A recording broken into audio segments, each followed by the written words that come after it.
true leaders. It's time to get the facts from the big secret keepers. UFOs passing by when I look up in the sky. We're out here asking why, but we don't get no reply. We want disclosure, we need the actual facts. They're covering all the tracks, but we're not backing down. It's our time, stay on the grind. Why the big secret's about to blow your mind.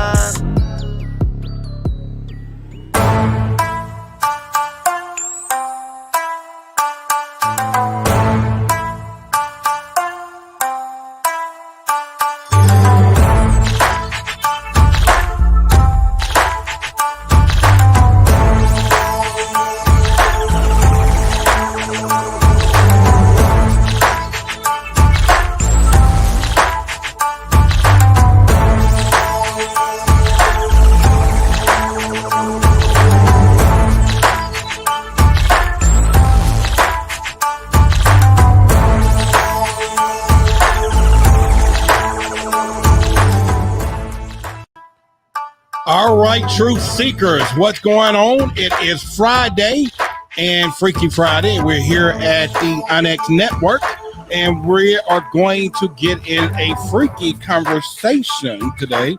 And so, first of all, I want to welcome each and every one of you here tonight.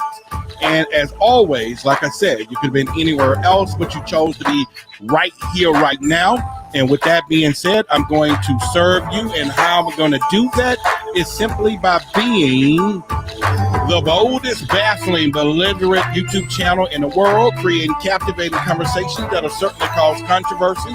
So right now, I want to bid you good evening, good morning, good afternoon, wherever you may be in the 24 time zones that this show is showing on YouTube. And I want to thank you because we're going to have a great show for you tonight. So, hey, it's early, it's Friday, so you're going to have enough time to get some infotainment, have enough time to probably get some dinner. Oh, you're going to have enough time to kiss the children, the wife, the husband, and then go out to look for those UFOs. But I will tell you, I'm located in the Jumbo State, and this is where those UFOs come out to play. So hopefully you have some in your area as well, and we can do that. So anyway, man, we're going to get down to this thing, and I'm just, like I said, I'm excited for that. So let's get down to, all right, so Pepper say I'm getting my drink on. Yes, get your drink on, because I'm telling you, the conversation tonight is going to get deep. It's something I've been talking about. It's something I've been harping about. It's something I've been like, hey, this is it. I've been slamming it home. And now it is out in mainstream. And we're going to talk about it. That's all. We're going to talk about it. So I hope all of y'all are getting good. I'll get here to the chat in just a second so I can then turn around and say hello to the crew here and everyone else. And again, we're live streaming, and I didn't send out all the notifications, but I'm sure we all knew the schedule will be here. So let me look over to the chat here. So we got Pepe is here with us tonight. Diana is here. C-Tex, Rod Biz is here. We got Mr. Music is here. Aaron is here. Serge is here. Magneticus is here as well. Flip Life is here. Sonia into Another World News, and make sure y'all get an opportunity to subscribe to Sonia's YouTube channel. She actually has some great videos and go into some details, and I watch them, and I think that you guys will enjoy some of her stuff. So take an opportunity, give her a follow when you get an opportunity. So Robbie is what's going on. Again, hello, dear Roderick from the Republic. So what time is it in the Republic right now? Chat us Republic Robbie is, if you don't mind, put that into the chat, because I just said no matter where you may be, we're in the 24 time zones. This is where we are. So all right, so again, it's Friday, okay, and today I've been feeling a little okay. You know, y'all knew I was under the bug last week, but today it actually I got a headache again, a little fever, a little stuff. And I was like, man, is this thing coming back or whatever? Anyway, so I feel fine, but again, maybe because it's hot here in Texas. I think that's it. 2 a.m. Okay, then. So again, wherever you may be, I want to appreciate you to be watching this show. Okay, so what we're going to be talking about today is a conversation that was sent to me, and I kind of watched most of it, and it was so much profound and much of that I watched. I was like, man, we got to have this conversation, and then maybe in the days to follow, we're going to do a full-blown TV show with that thing, right? I mean, we're going to do it. I mean, a whole bam, and so I'm going to be knocking it out. But the conversation was this. Let me put my little overlay up, and then we'll get into what we're going to be talking about here. So let's see if I have, okay. Yeah, so the conversation is going to be the one that Tucker Carlson, had with Dr. Gary Nolan. Did any of you watch that the other day? I didn't watch it all. I mean, I got about 75% of the way, and it was still enough. And I'm like, man, I'm gonna go back, but it's enough for us to talk about what I did here. That's for sure. So then anyone you check, okay, C-Tech, yes, all right. And so it was awesome. It was probably one of the best conversations I've seen out of realism that I could imagine. And being this is Freaky Friday, and we're here at the X Network, so make sure you guys do that. If you're listening to us in driving or online or whatever, welcome. This is Roderick Martin with Why the Big Secret. And again, that is just one of those things. And I'm excited about it. Let me just go there. And so, like I said, we're going to get into that conversation tonight. We're going to talk about it in more detail to kind of go, you know what, this is it. So, Sonia said, I watched it all the way to the end. Well, great. Mr. Media said it was definitely on point. Yeah.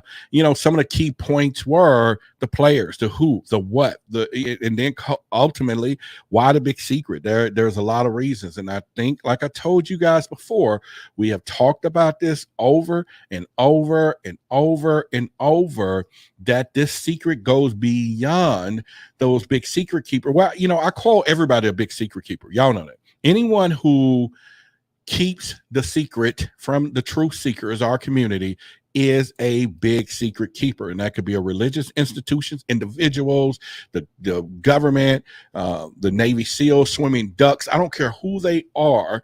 If they're trying to keep the big secret from us, the truth seekers, they are considered a big secret keeper or big secret keepers. And we will put them into that bowl of wax, and that's just it. They can't get out of it. And so this particular interview that Dr. Gary Nolan had with Tucker explored all of that, went into some things that I think, and I told y'all before about the movement of UFO taxes and how we need to truly get into the UFO taxes. And that wakes up everybody who kind of, yeah, I don't want to talk about the UFOs, man. But no, you in on it tonight. You're very in on it, and we'll do that. Yeah. Clubhouse tonight. Oh, sugar honey iced tea. I forgot to set it up. Okay. So while we're talking, I will set up the and I'm going to set this booger up. Okay. That's what we're going to do. I'm going to set this booger up, and we're going to be doing that right now. So anyway, yeah, we are going to have some Clubhouse, because I definitely want some of y'all jumping in on this conversation, because it's going to be pretty good. We'll do that. So let me fire up the app instantaneously and just here in a second and do that. But yeah, so I just thought that whole conversation was just off the chart when it came down to it. And Sonia says, I bet the CIA has to be a little pissed off that Dr. Nolan outed them about this coming to his office. You know what? I think that they don't care anymore. I think there's a war between Congress, military institutions, the private sector contractors, all of this. And I said it before, and I've said it a million times, which led me to the idea of, we think we're going to get some disclosure. man, please, it's time to take a nap. They're not, man. They're going to protect this thing. And it's not so much of us knowing what we know. They're okay with that. I'm setting up this clubhouse room, so y'all be patient with me on that. But I think they know what we know. I think it's more or less, about them not revealing what I would call, just coming out. Okay, y'all want to know this? Here's this. You here it is. They're not going to do that. They're only going to confirm or try not to confirm anything that we find out. But as long as we don't know and we don't know what to ask and don't know what to say, they're not going to talk about any of this thing. And so that's it. If we don't know about it, but that's where these whistleblowers are coming into play. And now they're trying to put all that in retrospect, for us to really say, okay, this is what we're going to do. All right. So I'm just jabbering here because I'm setting up the, clubhouse room right now. And that way some of you may come over there and we'll feed it into what we're doing here in there. Yeah. Can't hear you typing. That's good. That means my audio is on point. Somebody said, I hear you typing. Well, I can mute it out, but this is me typing. I'm setting up the hi, Anna. What's going on? Look, how you doing? No shit. How everybody doing? All right. So I'm almost there. I'm setting it up right now. And we're going to fire this up. Clubhouse will be fired up right now. And then let's turn the replays off. Let's do that. The room is ready to go live. Boom. Let's start this bad boy. All right. So, all right.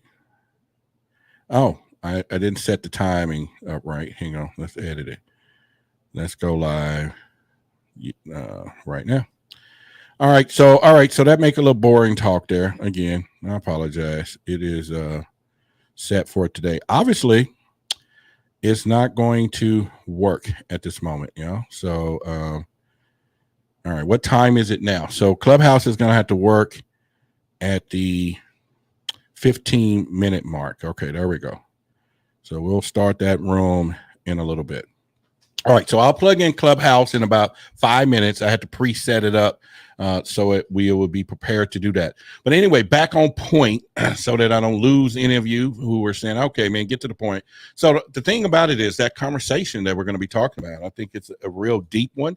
And it explores so much when it comes down to what's happening with these UFOs. And so let's get into it and let's jump into it right now. One more little moment here. I just need to tag this little thing and I am all yours. Anybody see a UFO? Let's put that in the thing right here. All right. All right. So let's. Okay. All right. So maybe I'm just having issues with Clubhouse all across the board, y'all. I don't know. So, all right. Well, maybe we just won't do it tonight. Sorry. I definitely want to get it going, but it's yeah, we'll see back in it in a few minutes and we'll see what happens when it's just start the room. All right. So anyway, let's give, like I said, I gave hello to everybody real quickly. That was a boring moment. So I'm sorry. I apologize. Renee, we got Nicole is here with us. Magneticus, Anna is here with us, and I think I've already said hello to everyone else. And let's get down to this conversation. So in the beginning, when I saw this, and we're going to touch on these few things right now. This interview, of course, is with Dr. Gary Nolan, who is into brain things, if I'm not mistaken. And I can't use the whole terminology, but y'all get it. But anyway, the CIA approached this guy because they wanted to kind of know the correlation between what was happening.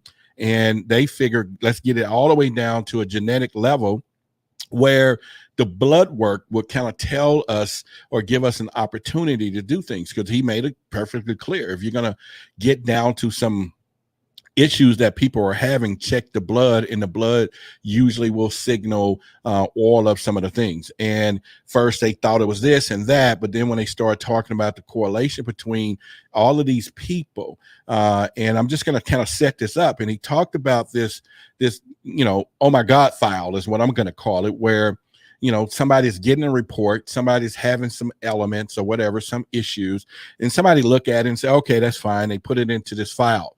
And then all of a sudden it comes again and again and again to where somebody says, wait a minute, this situation is happening more than we need to look into it. And basically it was military people, agents, people that were feeling and dying from having connectivities with UAPs.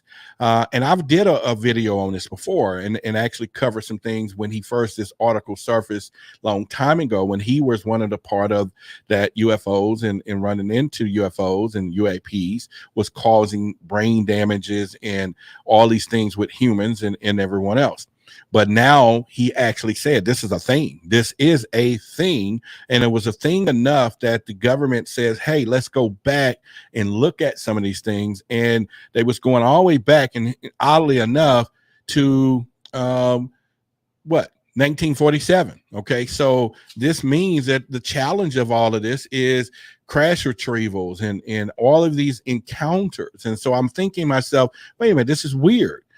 So his bio here, let me just put it up on the screen. Let me find it here in the comments that C-Tech just put. All right, so he's that word from Stanford University, and he specializes in injuries and human body effects from UFOs and UAP encounters. He also studies the material, and he's well versed in history. So that's his background, Dr. Nolan there. So now you can kind of see where it's all going here.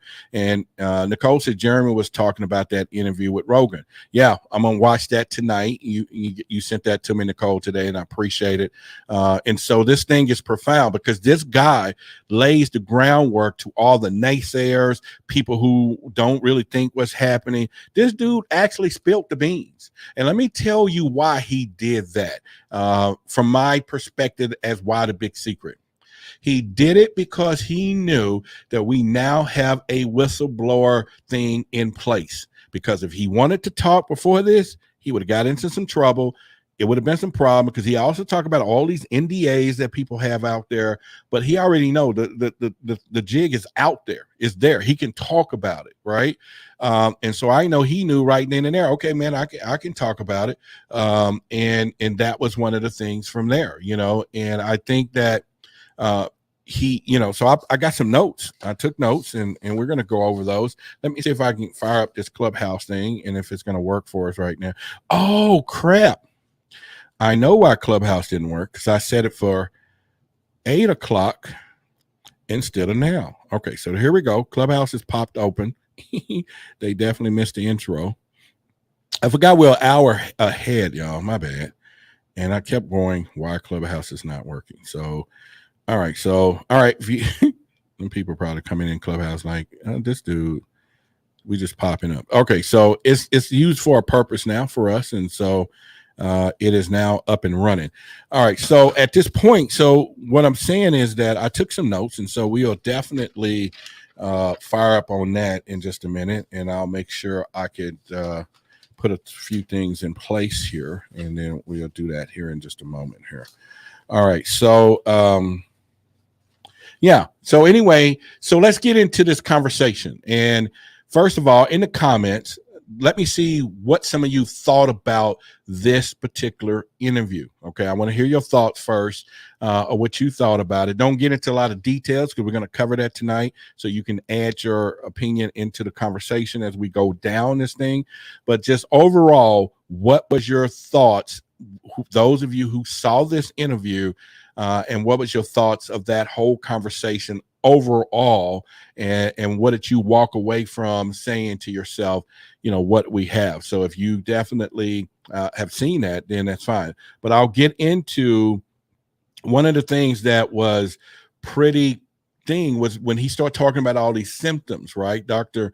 Nolan was talking about how many these people that was having this nausea symptoms, some of them had long-term heart conditions, and he was talking in particular about one of the guys from Rendlesham Forest, and he was having all of this stuff, and they kind of made a little hint on him and were just saying that, you know, it all structured around this guy was like, hey, he pretty much touched an object. The military, you know, fought against him, wouldn't even give them in, you know, medical and, you know, veterans, you know, until Senator McCain stepped in. And, you know, and so all of that blew me away for a moment. So I'm going to stick around there for a quick second. This is the problem that we have when it comes down to the big secret keepers, even within their own. So I get it now why Congress is pushing, okay, this more to say, okay, we need to protect our armed forces and different people in different levels, because this was a blatant thing. This happened back in the 70s, of course, but this man, they knew he was on a mission. He was working for our government, knew that he touched this UFO or UAP, y'all want to call it, but extraterrestrial thing that was about 4 feet in length. And we all know this is the Rendlesham Forest incident. But behind the scenes, he started having issues, and not just any issues, medical issues, but then the government not only classified his medical records, but then also denied him. So could think about it. He couldn't go through the regular chain to get medical help to say, this is why something happened to me. And because the regular chain was covering up the whole deal, right? So it's like, all right, so they're denying that something happened to him, but at this point, they did not. Yeah, I'm not for sure, Reese, what it was, if it came down to radiation or anything in that particular point. But yeah, Sonia said it's Jim Peniston from the Rendlesham Forest encounter. Yeah, so this is a guy that was, you know, from that. So I think at the end of the day, you have to, again, we go all the way back. So this happened, and they covered it up at the expense of this man's life, right? They covered it up at the expense of this man's life. And so I think that's kind of weird when it comes down to that. And so let me see. C-Tech says Joe Burrows was a man who was seeking support from the VA for his injury. So, okay, so are we talking about two different people? Because I thought they were saying that is Joe Burrows, was he not part of the Rendlesham Forest? No? Okay, so anyway, we'll classify that as well. Hang on. And we got a few people I'm gonna bring up here in just a second into the mix and to add into the conversation tonight. But yeah, he was there with Jim. Okay, all right. So I'm making sure I got my timelines right then. Okay, I'm right. So from this incident, they denying these folks they're denying these folks medical attention. Now, right there enough will tell you how ruthless and how cynical, I'm using these words, the big secret keepers are in it to keep a secret. Now, as we go further into this conversation tonight, you're going to hear more stuff. Why I told you, and I said it 100 times, do not expect what you think you're about to get just because we're getting a few documents released. These people got this thing tight as a nut, okay? And with a screwdriver, with a power driver, tightening it up, and they're squeezing it tighter and tighter and tighter. And the way the problem is, while you looking to the left, worrying about the big secret keepers or, you know, those going to do something over here, man, there's people over here. There's people over here. And you know what it's all boiled down to? And I said it a million times, money. This is why I tell you, your eyes are useless when your mind is blind. If you really don't see what's happening and you don't think it's past that point, that is a big difference, And he talked about it, and we're, like I said, we're going to get into it deeper from there. And I think it's just one of those things, pretty. It's probably the most profound thing. And I haven't even finished the whole interview, and it was so much that I was like, freaking believable. And so, like I said, we're going to cover most of it tonight. And then over the weekend, I'm going to actually prepare a whole dynamic show around this and tie in a few other things to this thing, because this cannot be left to stand alone. And this thing should be all over the news. Okay, Tucker has 5-6 million people watching, but it should be all over the news. Okay. It's really sad the military would treat their own.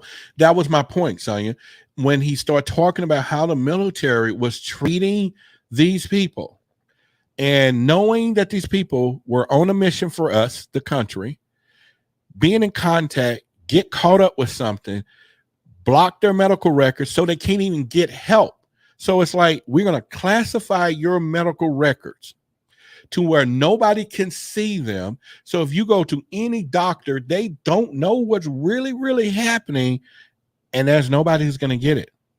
Okay. And that's really serious. And then on top of that, these people were forced to sign NDAs. Okay. Meaning they can't, their whole careers, their family, everything is tied into this. And so you're talking about all of this stuff is crazy. All right. So I'm going to, like I say, I have a narrative here, and I'm going to do that, but I'll bring a couple of people. If I see Nimi and C-Tech, I'm going to bring y'all up in Clubhouse, but just kind of follow along with me. And we're just going to go down this rabbit hole of why, because I think at this point is, we got to go, and then we're going to identify the players in this thing, because in this conversation he said it, but I'm gonna echo, and then I've already said it before, and I said some of it yesterday, and I'm gonna say it again. This thing is huge.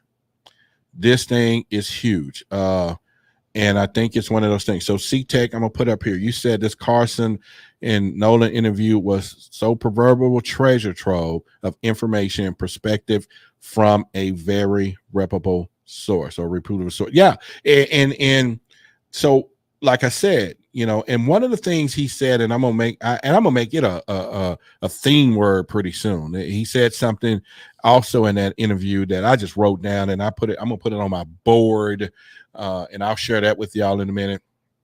I'm gonna put it on my board. It's gonna stay there. It's gonna be a mantra of the channel on a side gig and just everything. And I just think it's like, okay, these dudes ain't playing. They ain't playing with nobody. Don't get in their way. I'm not gonna get in their way, and you shouldn't get in their way, because they're not taking no prisoners when it comes down to this.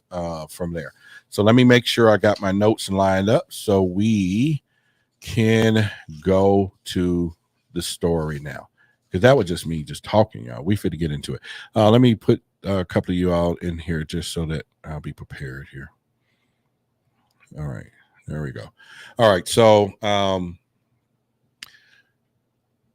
when this guy was approached by the CIA, let me mute that out. Hang on. And okay, there we go. When this guy was, approached by the CIA, and again, and it sounded like the CIA was more interested in this, whatever was happening. And he blatantly said that they got sick and tired of the DOD not engaging in what's happening with people. Remember, he said that, right? If y'all watched it. And he was saying that the CIA was like, wait a minute, we need, and now I don't know what the intent of what the CIA really wanted to find out, why the CIA themselves and within their charter or whatever they do, to why would they be interested in what's happening with these people. Now, of course, the Central Intelligence Agency, in fact, who knows the background of the Central Intelligence? I know NSA, all of them have their own domestic charters or whatever their purpose is. But the CIA, I don't think, and I'm still kind of wondering, why would they be the one who would to be that? So just put in the chat here for a minute. One of y'all scholars or somebody could Google the purpose of the CIA and what they do. And we'll kind of tie in to figure out the CIA is international and FBI is domestic. And so you would think the FBI would be the ones who want to know what's going on with some of these people around here. And even though the Rendlesham Forest is more of an international incident, so it may fall under their charter or their jurisdiction or whatever you want to call it. But more or less, I think it's where, why would they be interested? Because you would think of the CIA as this, this experimental group. Not only they do so much craziness. Okay, so Step says we connect. All right, I'm gonna put that on the screen here. Thank you, Step. All right, so it says we collect and analyze foreign intelligence and conduct covert actions. U.S. policymakers, including the President of the United States, make policy decisions informed by information we provide. So that Steph is not we saying she's part of the CIA, but she just said whatever. So Nimi says, let me put that up here as well. The CIA has no law enforcement function rather than it collects and analyzes information that is vital to the information of U.S. policy, particularly in areas that impact security of the nation. Well, we know history of them all being drug dealers and stuff and behind all that. So maybe, and she said that comes directly from their website. So we know that that's all listing. So again, so the four things that he said was that they had data. This is Dr. Gary Nolan telling Tucker Carlson that they had data of brain problems, and it affected military personnel, pilots, agents, and other people. And he said a few pilots, but the one that stuck out the most was when this guy actually touched it. And he described that it was, had some foreign technology and writings. And so let us just start right there. Now you got, even though we've heard all of these documentary stories and everything else, everyone, this is in mainstream media now, okay? This is in mainstream media. We can't get no better than that, because we used to have to watch this kind of stuff on documentaries, and then we would have to, although we still can't believe, fake news and all that stuff that was possible, but the fact that we would have to go underground a little bit, our community, to get information like that.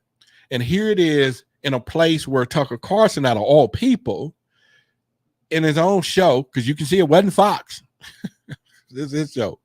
So they are sitting here saying everything that was going on and that these UFOs are causing problems. And what I'm saying is, people, they are here. It's here. It's happening. But we go about our daily lives and nobody's really caring. And then you got people on the other side of this fence, and this is the problem. I'm not calling out anybody, but then that's that other side that they come in peace.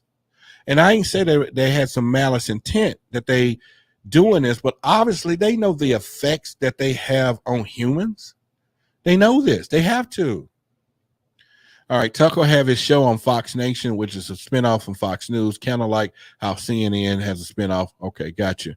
And Why the Big Secret is the spinoff of the bigger secret and everything else of Ancient Aliens and all those shows. We just a smaller version, of all that. I don't know. We'll spin off of something, right? Yeah, Why the Big Secret is the best. Yeah, so just know that. So, but here's what I'm saying, everyone, and this is my opinion only, okay?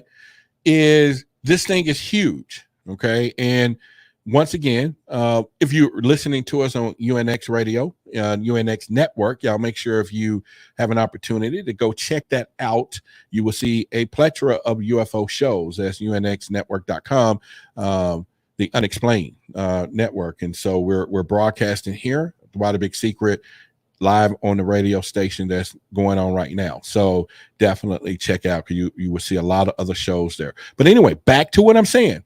This is my opinion, because I don't worry about all the people say, Roderick, you don't get down to the nuts and bolts. I don't give a darn about the nuts and bolts some days.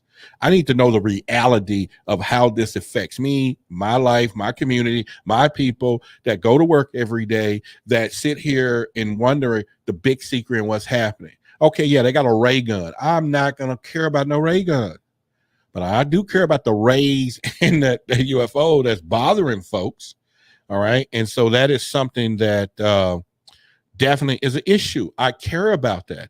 And now that we seeing that this man now just went on TV and said, yes, I verify unequivocally that people are getting messed up. And then let me tell y'all something else he said. People are dying.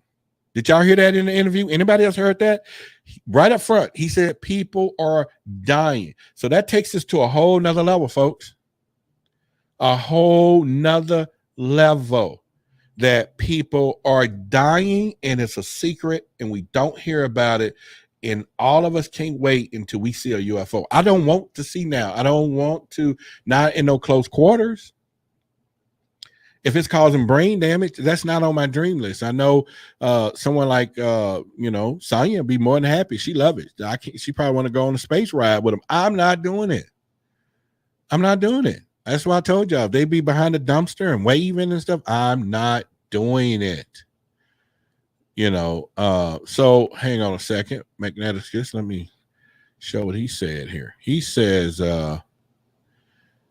a cracked head will get you everything you want for $20. Rock. What is that? Okay, so we're gonna take that down a little bit. Hold on, Magneticus. I don't know what that is, but we will make sure we put that out of there. Although there's some truth to that. I'm agreeing with you. That's some truth. All right, so people dying from UAP encounters is certainly a big secret, and it is. But now this man has said it. And I wonder how many congressmen, how many people are going to hear that interview, call him into a congressional hearing and say who died. Who died? We want to know who died. Magneticus says 60 likes. Yes, we want to do that. So yeah, and who died? We wants to know who died, don't y'all? Because yeah, I want to know. So once he went into that, then this is where the plot got really good. Okay.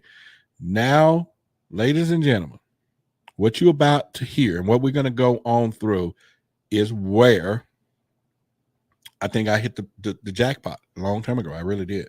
And this is where when people say, Roderick, not people, but there, you hear a few people, you're humor about this thing. No, it is real. And the game is real when it comes down to this. Now, we know that the Rendlesham Forest incident was about UFOs flying over nuclear weapons. Okay, they were flying over nuclear weapons, and that means that is a problem. Okay, that is a big problem.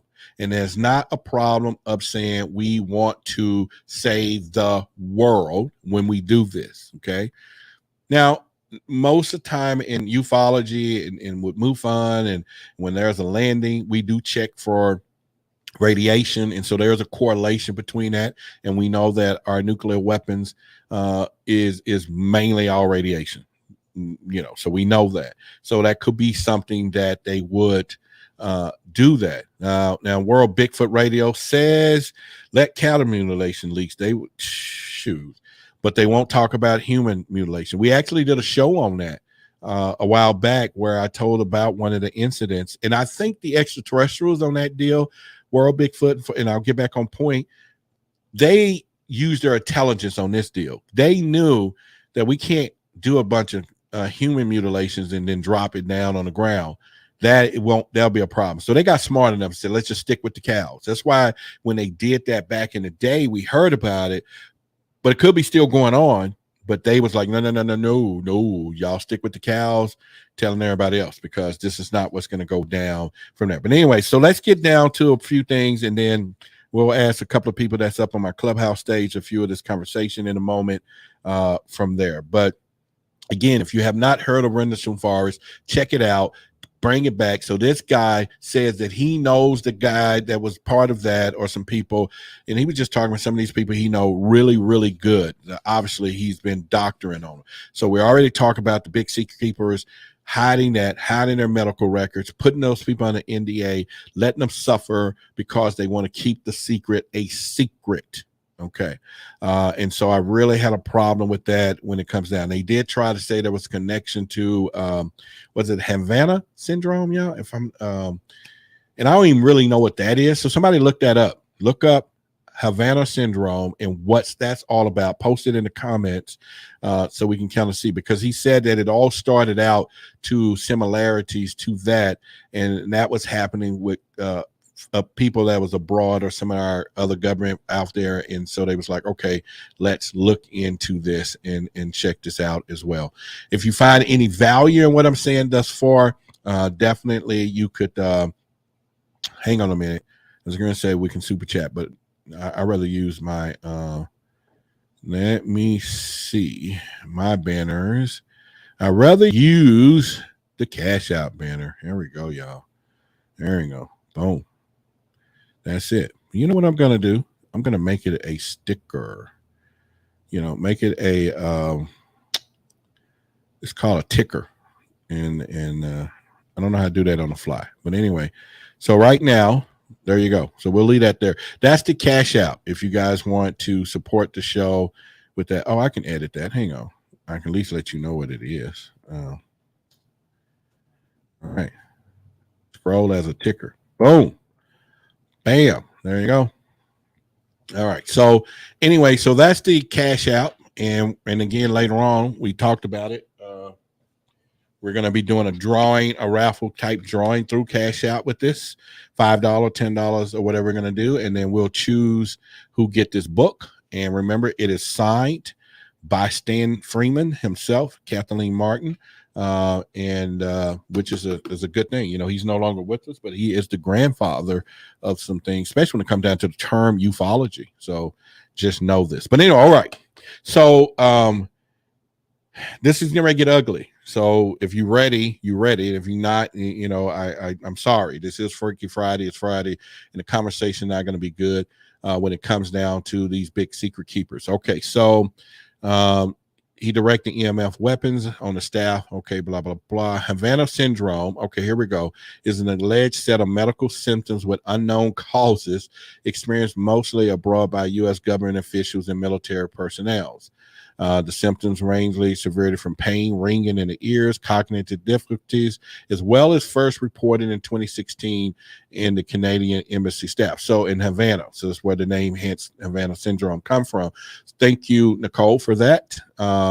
Being a true seeker and supporter and one of our researchers. So there you have it. She's part of that true seeker crew and researcher crew. So one of those things is right there. So for them to, at some point, now listen to this, for them at some point to see the Havana syndrome and then say, wait a minute, this is similar to what's happening with these UAP people, UFO contactees.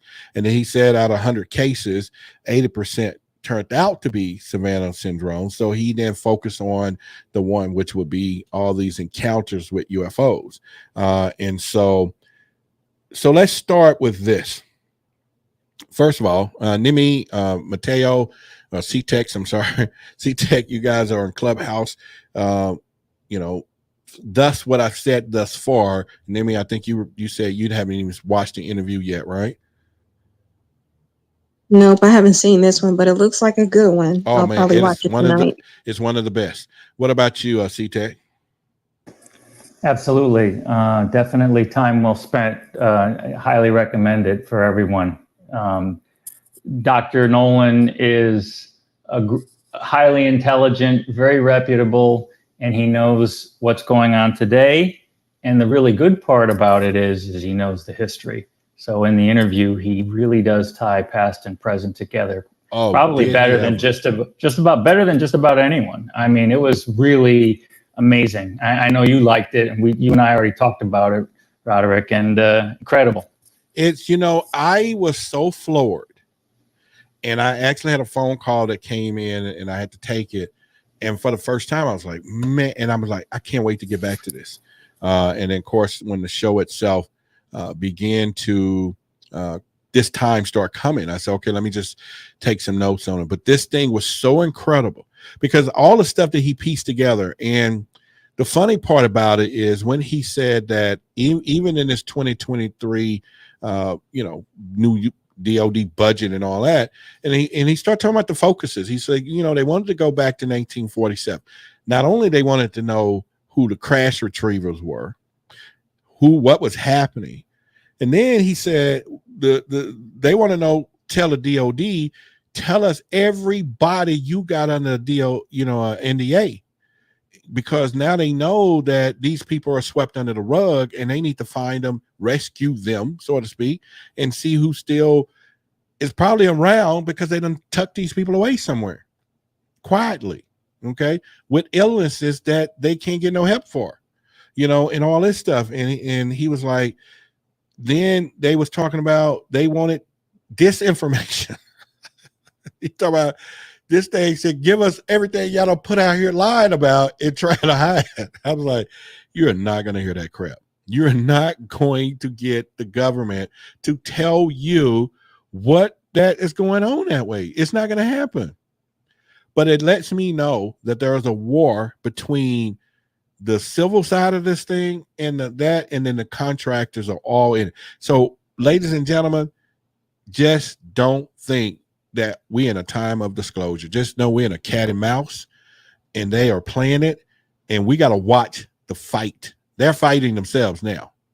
It's compartmentalized. It goes deeper into layers and layers and layers, and we will get into something. But here's a question that Tucker asked this dude, and I would bust out, not this part, but I was about to laugh. We'll laugh about the other part.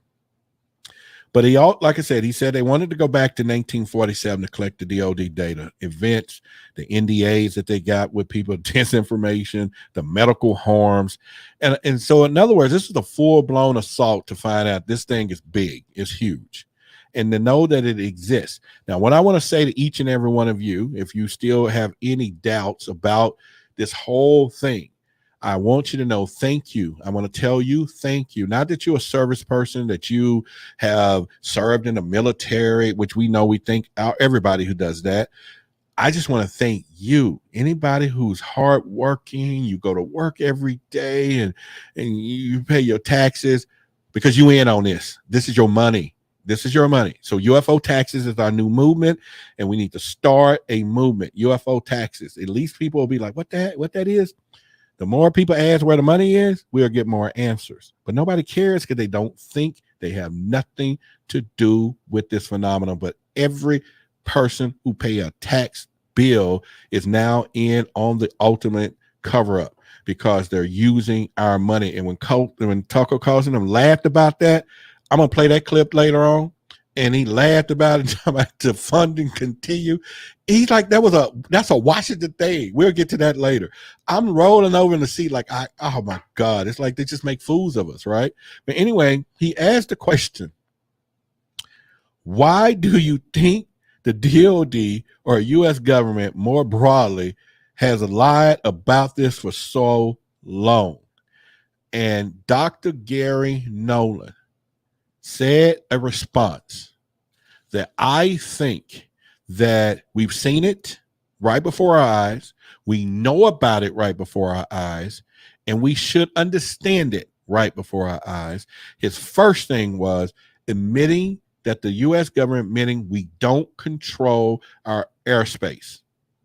See, this goes back to all of this crap when everybody be talking about, oh, Lou Elizondo is wrong. No, Lou Elizondo be speaking from that standpoint. People, it ain't China. It ain't Russia. It's something that we have no control. So for those of you like, well, they're benevolent, and they're going to save Earth. And I'm with that. Don't get me wrong. I'm with that. But it's the ones who are not that I'm concerned about. It's the ones who do decide that they're sick and tired of us humans messing up something that they want or gave or have created. And then they say, okay, let's just show these fools something, because we cannot defend ourselves. Now, I'm saying we don't have no weapons to knock down a few. We probably got some secret stuff. I'm not saying that. But I will say we don't control that airspace. And he said that's the problem. Now, Commander Fravor, Dietrich, they all put that out there when in 60 Minutes. They said that, in the minute. So we heard those tapes. Look at that thing. Oh, whoa. But when they got interviewed, they said, no, we was afraid. Remember? Am I wrong? We was afraid. So they feared the technology. But yet we in society hear this glorious moment. Oh, we got it. What did we get? Because we can't do nothing about it. We could see it. Oh, so what? It still went into the water and they couldn't do nothing about it. And he talked about that. So, all right, let's stop right there. And what do y'all think about that first part of him admitting that our big secret keepers, y'all know who they are, we can't control the airspace, even if we wanted to. Any comments? Let's see it in the comment section there. And then Nimi, just in a few words or more, what do you think about that? I'll say what I always say. I don't think they're a threat. If they were, they would have done something by now. So the fact that we can't control the airspace doesn't mean anything because they're not even trying to hurt us. They're not trying to, but it sounds like people are getting hurt anyway from the radiation. Okay. C-Tech, any? I agree. Here's my thinking though. The threat narrative is what the government is trying to perpetuate here. So they're always going to couch this whole thing as they did back in the 50s and the 60s, even when the other military people got on TV and talked about this. It always comes back to whether or not this is an impact on national security. True or false? I agree with Nimi in that I don't believe they're a threat, but the government's going to keep on going with that in order to move the narrative and move their agenda along. All right. So I'm with both of you because we are friends, but I will tell you, like I've said a million times, I'm going to stop you because I didn't say a million times. It's impossible if we're going to go technically, because JJ would say, no, Roderick, you said it 162 times to be exactly, because he keeps up with those numbers. So I will say this, that I don't buy that side, because what this guy just said, and he said it, the fear that we don't control the airspace, our own airspace. Okay. And which I want my military to be concerned about that. I pay them for that. It is the mere protection of all of those things. And not to put a conspiracy out there, because we're not doing that, but I do have that video that I do plan on showing where the military guy was talking and telling the other military people how they went to space and how they're doing it. And this is an actual military briefing that he's talking to these young cats. And he mentioned something about an invasion that was called off in that video. And that's one of the reasons I don't play it, because I don't want it to get out like that. And even though you probably can still find it somewhere, I don't know. But I was just shocked to see that. And he brought that in conversation, that it was kind of bargained off. Okay, so who were those folks and why? And who did they sell out for that? But what I'm saying is that it's still like Lou Elizondo says when it comes down to the muddy booth print syndrome. You go to sleep, you secure your house, alarms, everything locked, chain, bolts, and everything else. You wake up in the morning, you still see boot prints, muddy boot prints walking through your living room, and your house is still secure. Don't that worry you? It will me. So I get it that they have not done this, but not a person that I think, if you think about it. So let me try to put it into a term, and I know I may be off-centered here, but if there's somebody driving by your house, speeding, waving guns out the window, beaming lights or whatever you want to, and going really fast and keep coming down your street, yeah, they haven't did nothing. They haven't did no drive-by. Are we still going to just go to sleep thinking they may just not? Are we not going to at least prepare ourselves for the inevitable, just in case? I don't know. Or y'all just going to say they hadn't done it, so hey, don't worry about it, and keep driving down every day waving their whatever. Right, Nimi? You okay with that, right? I'd much rather them not put the threat narrative out and give us the truth so we can start to understand the reality that we're dealing with, rather than hiding it from us. And then when any information comes out, they're calling it a threat. It's all just so dishonest. Yeah, but here's what I'm saying. The truth is there's something flying around that we don't actually know what it is, got the capabilities of doing things that we can't even fathom. And yet we are a nation trying to protect ourselves from enemies abroad, now space or whatever. Okay, they have not engaged. But do you not, you got insurance on your car, not because you're going to have a wreck tomorrow, but just in case. Well, do you think there's really anything we can do? Okay, let's There you go. You almost walk right into it. Bam. Is there anything we can do? No. Nothing. So what's the point in couching it as a threat and pushing that narrative when preparation? We can't defend ourselves against that. Well, not today, but collectively in time, you prepare, you back engineer stuff, you poke them when you catch one of them and find out weaknesses. You gotta go through. Same day they find out with us. You go through it, poke them. You stir up the hornet's nest. You gotta. All right, okay. Y'all don't find that funny because I don't hear y'all laughing, and I'm funny. You're funny, Red. But okay. I mean, they've been turning off our nuclear missiles, and they've been trying to keep us, it seems like, from destroying the planet and destroying each other. I don't think we have anything to worry about. We never have. Even when the Foo Fighters first popped up back, in the 30s and the 40s, they weren't attacking our soldiers. They were just flying along with them. We attack them. They don't attack us. Well, there's somebody, Justin said he can collaborate with the truth, and someone else says, 100% believe that there is a malicious race of active in our skies that is held in check by a more powerful race of aliens. And the question is, will that last forever? I doubt it. See, that's somebody after my own heart. Well, I don't know what's going to be going down. You know what I'm saying? I just don't want to be caught off guard, when the time and everything else. Okay, so let me keep going. I get you. I hear you into me. And obviously, like I said, we got to be prepared because you just never know. The ones that, and here's the point I'm saying, and I'm with our military when it comes down to this, because we have no preference of how many and who is out there in this vast universe. And so we don't know who hate or don't or dislike. But what we do know, like you just said, what do we do? So when he admitted that I thought was just pretty funny. Okay.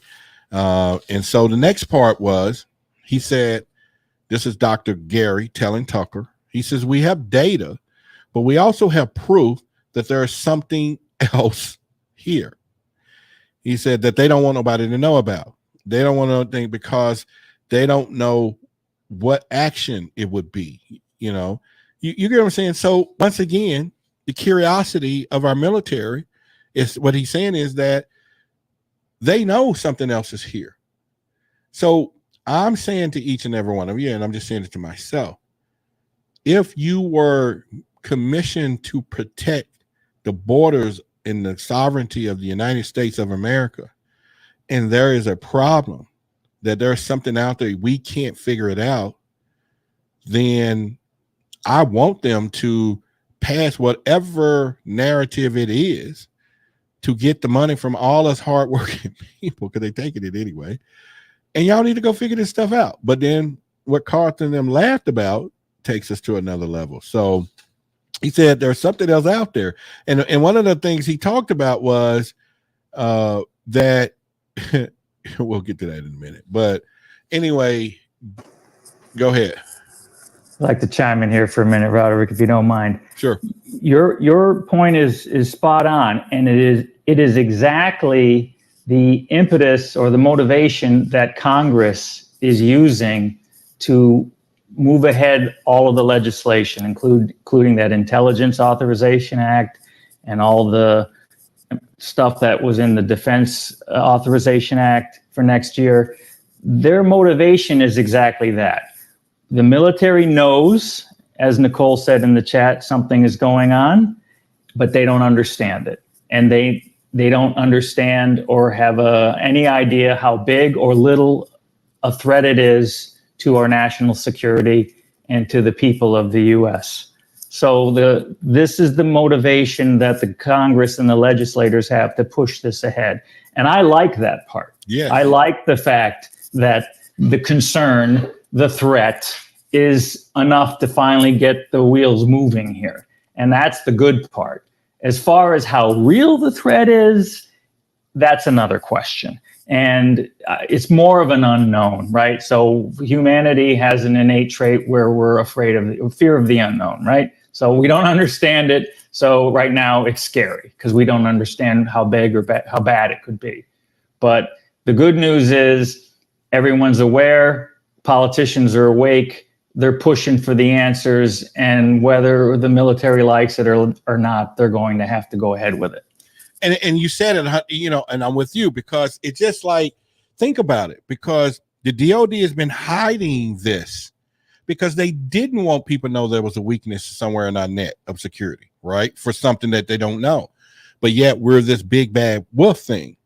And now there's congressmen, there's real people in Congress saying, whoa, wait a minute. You saying there's something out there that we are not prepared for? And I gave y'all $26 billion last year. And you don't even want to say what it is? You don't even know what it is? You think you don't know? Oh, no. Hold on a minute. and then like Tucker laughed, the funding continues. We just need more money, right? And so it's like, and we'll get to that in a minute because I thought that was the most hilarious part that I watched of the interview when he asked the question. So why are these people getting these materials and what they try to do with it? And he, you know, the response was just classic. It was classic. Here, I'm going to throw in one other thing because JJ just brought it up in the chat. There is another side to the coin of this, as is always the case. The whole threat narrative and Congress following suit to push the military as if they're in some sort of fight over this could be a huge act of disinformation. And that's JJ's point. And he's right.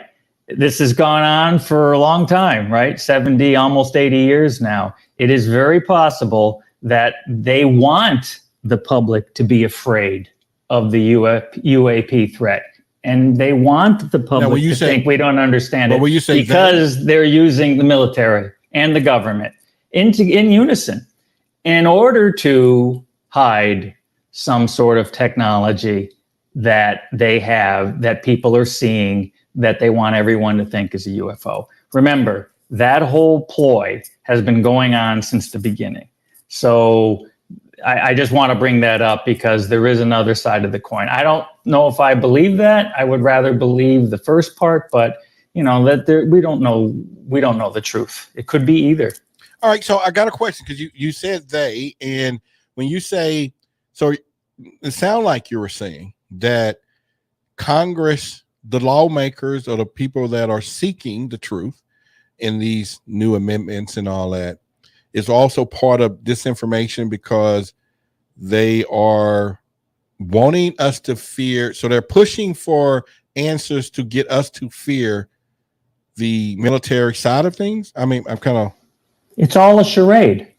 The point is they don't want our adversaries to know if we have some sort of advanced technology, crafts, tic tacs, what have you, spheres, cubes inside of spheres, whatever.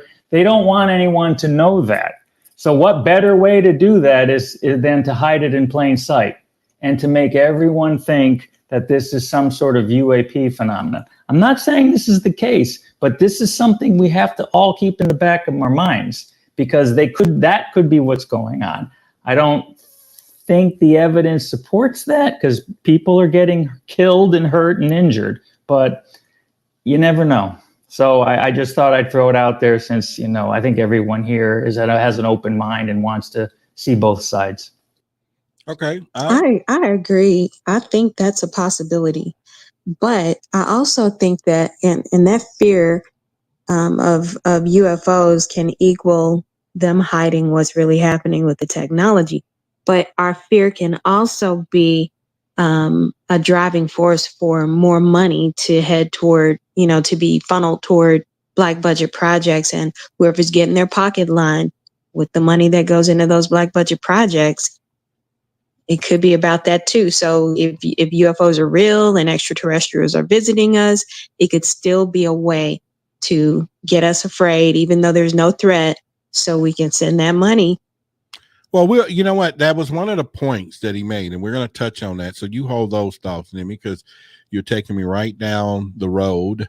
But since I don't have UAP and instantaneous, spontaneous, and acceleration to get there fast enough, just hold on a minute, and we're going to get there in a few minutes. But you make the point that they was laughing about, and I thought it was funny too, and we're going to talk about that. What I'm going to do is I got a couple of things I left on the desk, and so I'll reach out and get that, and we'll take a quick break. I'm going to put up a little slide to let y'all see why I'm running here, and I'll just kind of play out their music, and then I wanted to get it as part of my show. Fair enough. And then unless you guys just want to talk, I'll put up a slide, and if y'all want to talk, UNC Tech to each other, to the audience for me. Y'all want to do that? Oh, why don't you put your music on? Okay, I'm gonna put my music. I like it. I'm gonna put the music on. I'm gonna put it in replay mode, because this is gonna play for a second though. All right, so that was funny. You funny. All right, let's go. I'll be right back.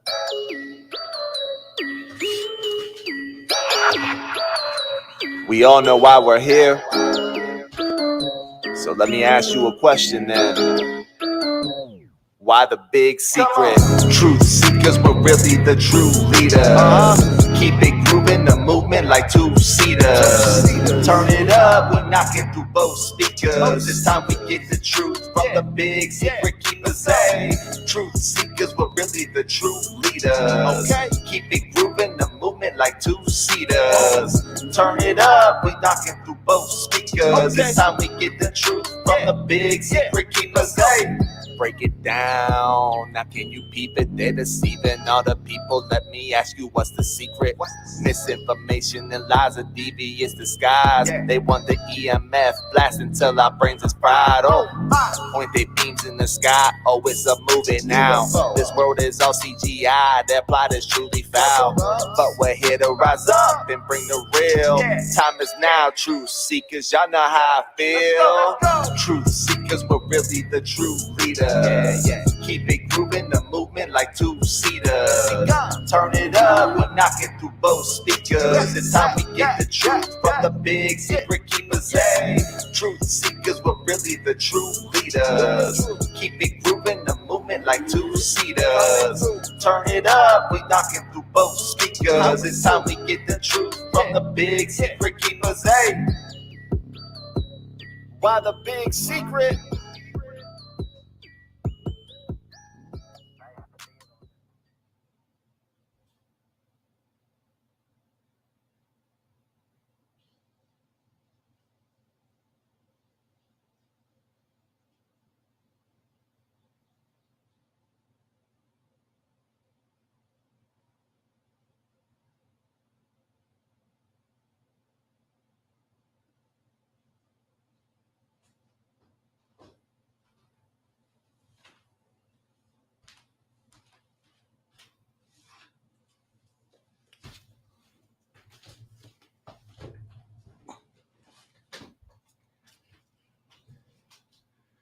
All right. Okay, I'm back now. I had to go look for a few things that I needed to do. Everybody with me? Y'all still there? Oh, yeah. Okay. We're here. All right. So I'm going to hold up a few of these things. These books. This is Skunk Works. And the gentleman that signed these books, his name,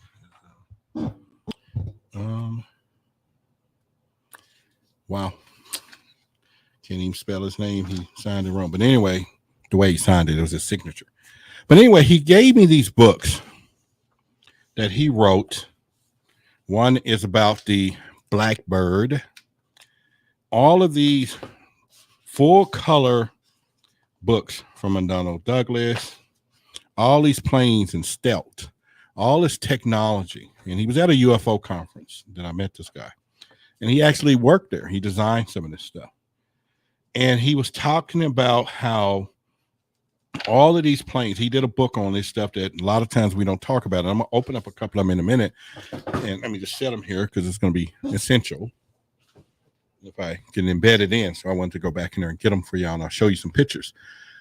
But he was talking about how all of this technology and what is happening with it. And, you know, as we proceed, and when CTEC just said, okay, they don't want us to, or they could be in on it. I think what is happening from my perspective is that the people that was hiding a big secret, you know, 40, 50, 60 years ago are totally, and they're totally different from the people that's in the congressional now. Because if you think about the military complex is a career place. People are there 30, 40 years, you know, politicians rotating out depending on, you know, where they are within office is 8, 5, 10 years, maybe 4-year terms, 12 year, you know, they're there. And so I think we have a new blood of younger politicians who are curious. And what they're up against is the old establishment of the military who's been around for quite some time, who is saying, I dare you to ask me what the heck is going on in my military. Like, who ordered the code red? Y'all remember that movie? And he felt that you don't have the right to tell me and ask me what I do for you to protect you. You know, y'all remember that, Jack Nicholson, right? And I think that's the mentality of some of the older people that's around. Okay. And, you know, I think that, okay, he says Lockheed Martin. Okay, we'll read that in a minute. And yeah, they're all part of the military industrial complex. This guy, I had his name and he signed it, and we'll go back over it and everything. He was part of all that. And these books are off the charts, full color. I paid like hundreds of dollars for these things, and it's just the best books I ever had and were there. But anyway, so it's the new people feel a little different when it comes down to this big secret. And so they're fighting within, because this is why we see it. This is why you better believe. So I don't think they're all working together. I don't think so. Because if you look at how this is flowing, even from the congressional hearing that day, when they threw it out there are the consequences on people reporting disinformation. And then the guy Moultrie said, yeah, we need to talk about it. But basically by them saying it then, they put it on record. And then next thing you know, Congress comes out and says, no, we need to protect these people, because they was getting ready to clamp down on some folks because they already seen it coming and they don't want this to come out the way they're doing it. So I think that if you look into this, CTEC, for me, to you, and as our conversation, I think there's a war between them, and I think there's some younger people want to know the truth because they didn't know, and they're probably saying, hey, y'all need to tell us what's really happening here, and we control the purse. CTEC says, I agree, the younger generation not knowing as much about the history like many of us find the secrecy and cover-ups totally unacceptable. Yeah, and so that's the push, and that's the new people like Matt Gallagher and Christine Gillibrand, all these younger, you know, they're young in age, but not as old as an 80-year-old, 70-year-old general who've been around this for 30 years and who knows what's going on. And so they are saying this is a whole different ball game. And so now you're seeing there's a fight in between, but then they got to fight with national security. Okay. Now I'm gonna bring something up that they also said in this thing that was so freaking funny. I just bust out laughing, but I'm gonna ask you guys, do you remember? Well, first let's go down this money path right quick. So he did say, okay, and Tucker asked him another question, and he says, you know, he started talking about the crash materials, and because Tucker was asking, you know, why is everybody covering it up, and why? And he said, Tucker was like, who profit from this stuff, you know? And then he said, well, if you think about the crash materials, he talked about Lockheed Martin, all these aerospace, these companies, Skunk Works, and I'm showing you all of these people that you see, they coming up with these planes and technology that is no way compared to where we came from in the 1950 aircraft. So obviously they're back engineering. And he said that these companies, now hear me out, these companies are into the pocketbook for profit more than anything else. That they are profiting from all of this.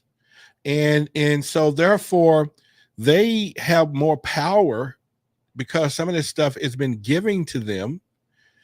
And of course, that's out of way of the FOIAs and everything else. And they protect it for their own development of their corporation, for the power and strength of the corporation itself. Let's call it the firm. So the firm is protecting their future by saying, we got this alien tech. And then he said something that was funny. Not the other funny thing I was talking about. He said, they don't even know what they got. They don't even know what they're doing. Most of them don't. Because he said this technology is so far advanced that it is impossible. And he used the reference of the Neanderthal or caveman. He says, like going back in time and handing a caveman a cell phone and expecting him to figure it out on how it works before he slam it on the rocks and just break it because he think it's used to break bread. Y'all with me on that, Nimi? No, you know? Oh, I'm with you on that. Yeah. And so hang on, let me see. We got some. So he's saying somebody, let me see here. I'm reading. I don't know what you mean by just keep it simple, Justin, but if you put it more into context, then I'll see about bringing you up on the stage. But just the little small words, I'm not following. This is on Clubhouse. And Johnny says, surely if there was a threat, it'll happen by now. And he's agreeing with y'all that they have more than good enough reason to show force. If any, they've shown incredible restraint.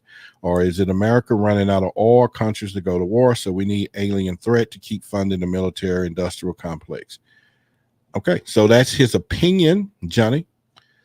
And I don't agree. I mean, I'm with you. I get you making a lot of sense, 100% sense.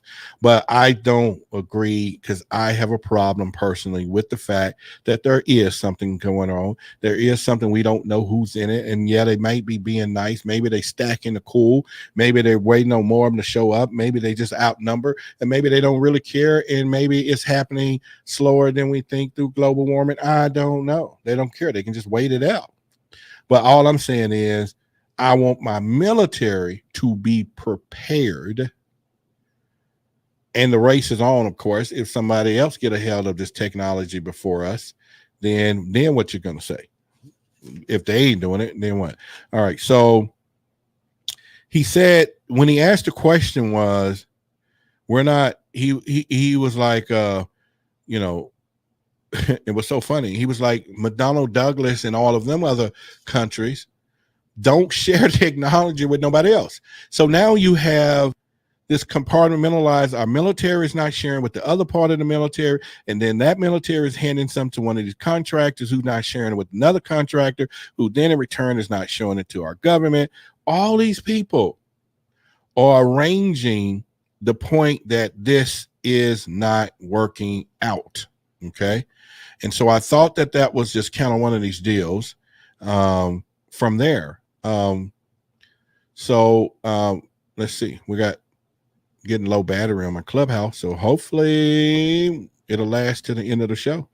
And otherwise, pop, it phases itself out. But it's got 20%. So it's an iPhone that may can last us another 30 minutes or so. So we'll go as long as we can.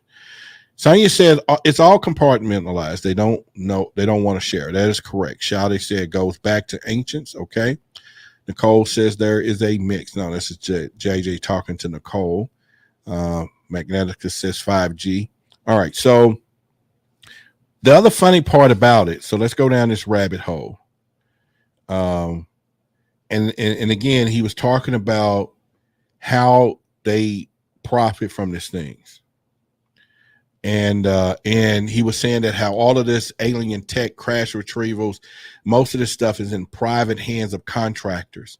So what do y'all think about that? Why would the government turn around and put these things in the private hand of contractors, and then the contractors are now in return hiding it right back from the government because they want to protect their company profits? And I think that it goes to private companies because when someone files a FOIA act, the private company doesn't have to abide by it. Yeah, we know that. Yeah, you're correct. And that makes 100%. JJ says, Roderick, anything I share with those here, feel free to speak it on if you find it valuable. Anything he share, I'm not for sure what he mean by that. But so you talking about if you share something in the chat, say it out loud, or so clarify what you mean by that, JJ, for me in more detail. So yeah, and you're right. I think that's I think that's a small aspect of it. But where I'm going with this, Nimi, is now that it's in the hands of the private contractor, it's like they tuck it away where the government don't even know where it is, because they need a competitive edge to the other competitors, right? Yeah, that makes sense. Go ahead, C-Tech. All right, so Johnny and Clubhouse, C-Tech, were you unmuting or I can't tell? Yeah, I was Okay, trying. I was trying to unmute unsuccessfully. No, it's all about the money again. It's really what it all boils down to. The government the military wants their funding.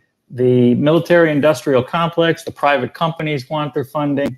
And yes, once it gets tucked away there, prying eyes are no longer able to see. And as long as they keep getting the black budget money, then all of those people at Lockheed Martin and Skunk Works and Northrop Grumman and all the other players will keep living, their luxurious lives with all of our tax dollars. Well, that's a big part of it. And you hitting it because did you see, if you saw it, you remember they laughed about that when Tucker Carlson talked about it, the dude said, here's what stuck out the most. He said, in most cases, the industrial complex, these contractors don't have a dang clue on what they got, how to reverse engineer, because it's so far ahead. And he said, so the only other game in town is to keep asking for more money to make money, try to figure out something that they don't know how to figure out. Exactly. And this is not to minimize or belittle the real phenomenon that is going on back there. There is a real phenomenon here. There's really metamaterials. There is really technology, and the government and the private industry is exploiting it for their benefit, even though they have no idea what it's about. That was what cracked me the hell up. And when he admitted that, he said, dude, they got some of this stuff in their hands. And because it makes sense now, because we think of reverse engineering, we think of all that. He said they got crafts and stuff in their hand that's thousands of years technology ahead of us, which is no way in today's time we can even know what it is and how it works and what to do with it. And all they keep going back and saying, hey guys, we need another $30 million this quarter to kind of figure out how to scratch it. We just need to, and we just pouring it in there, and it's like, it's a big money thing. They're making money and they love it. So give me something I can try to figure out and we're going to make some money. So I suppose they need to send wide the big secret. Dr. Karras, what's going on with you? You're up on stage with us. How you doing? Hi, good. This whole conversation kind of brought me back to Bob Lazar and being, when he worked for the government, he said they were so separated out. They could only know certain parts of what they were working on versus private, where you can bring in almost anybody to help kind of work on a project together. And Bob Lazar said it was the worst thing for science was the fact that they could not work together as a team. I feel like the federal government, let's say you want to be FBI, you want to be CIA, well, you don't have great credit, you're not getting in. And I think that's one of the worst things we can do as a nation. There's a heck of a lot of brilliant people out there that have bad credit for whatever reason. And when you look at that private sector, they don't have as many stipulations and regulations on those. Just some thoughts. No, I mean, you're not like just going off left field. JJ says, Roderick, there are groups that do know what to do with it, even if it's odd at times. Yeah, probably so. It's one of those things. Mr. Music says government creates a false sense of security and put people at risk exposed to UAPs, or even abduction. This makes them liable, in my opinion. And again, I think it's pretty much one of these things that we have to truly look into and say, okay, this is what's going to happen. I'm not for sure. Shadi says the end game was be determined. Okay, so it's one of those things that we look at it, how we're doing it, and I think that when it comes down to the money side of it, it's all about the money. That's why I want to be in on that. I need to find a piece in alien tech and all that. So, but anyway, hit that like button. I have not been stressing that tonight. So if you have not had an opportunity, any of you that's here watching, smash the like button. Let's kind of do that as well. If you have an opportunity that you find any value in this Friday night and you could have went to the movies and you say, you know what, I'm entertained here, Roderick, I'm with you. And if you were going to spend, I don't know, something at the movies with popcorn, you can support the show. That'll be good. We talked about this book yesterday, C-Tech, and if anybody want to, I got a blank sheet of paper and I got my singing bowl. If we're not going to do it through the YouTube, because like I said, if you give $5 to this book, it will be $2 by the time they take out in 45 days before we even see it. So if you want to immediately, and I ship them out. So we thought about doing a raffle. Maybe if we get 10 people at, $5, and then I'll write these names and I can see the Cash App thing right here, and I'll call you out, write it out, and we'll raffle off one of these books. This is Betty Barney Hill, the 60th anniversary. But what makes this so special is that there is a signature plate from the great Kathleen Martin and Stanton Freeman, who is no longer with us. And so this is something you can keep and collect. And it is autographed to Extraterrestrial Evidence Clubhouse members when we were called Clubhouse. And I had bought all of these and then made a big donation to charity and some stuff and we was going to do some things with our organization, and I've stuck them on the shelf.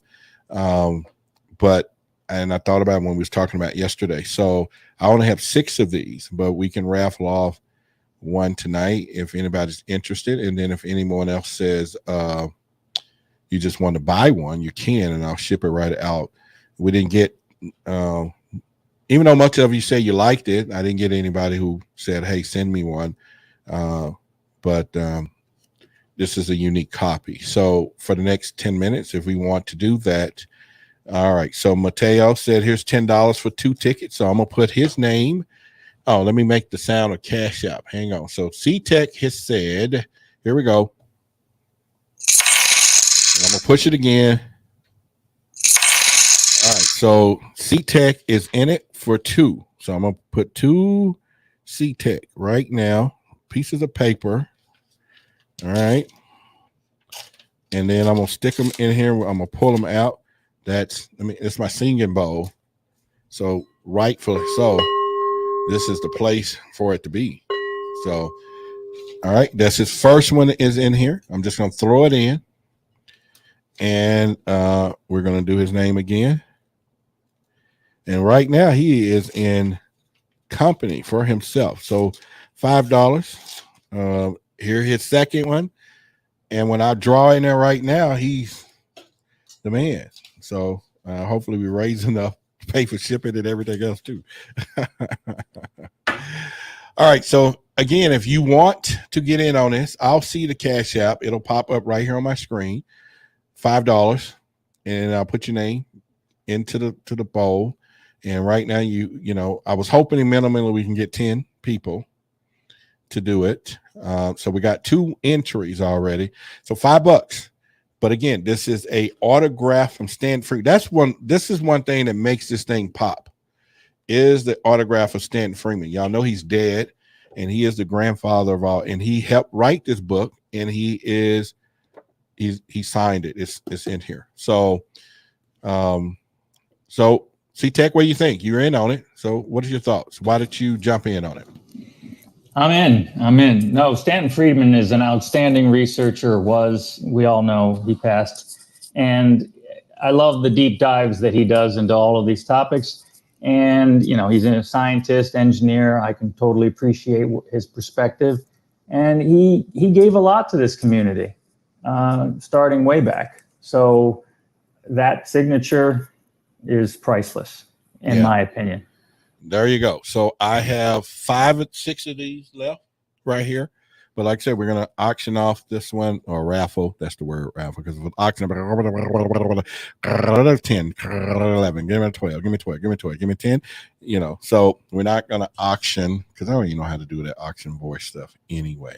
All right. So y'all know I'll keep talking about it until we get to the end of the show here shortly. And then, we'll get it out to whoever. So hopefully, you know, the minimum we was trying to get is 10 people to participate in our greatness of what we're doing. So, and I know it's Friday. It could be tight on everybody. I know it's Friday. I get it. I definitely get it.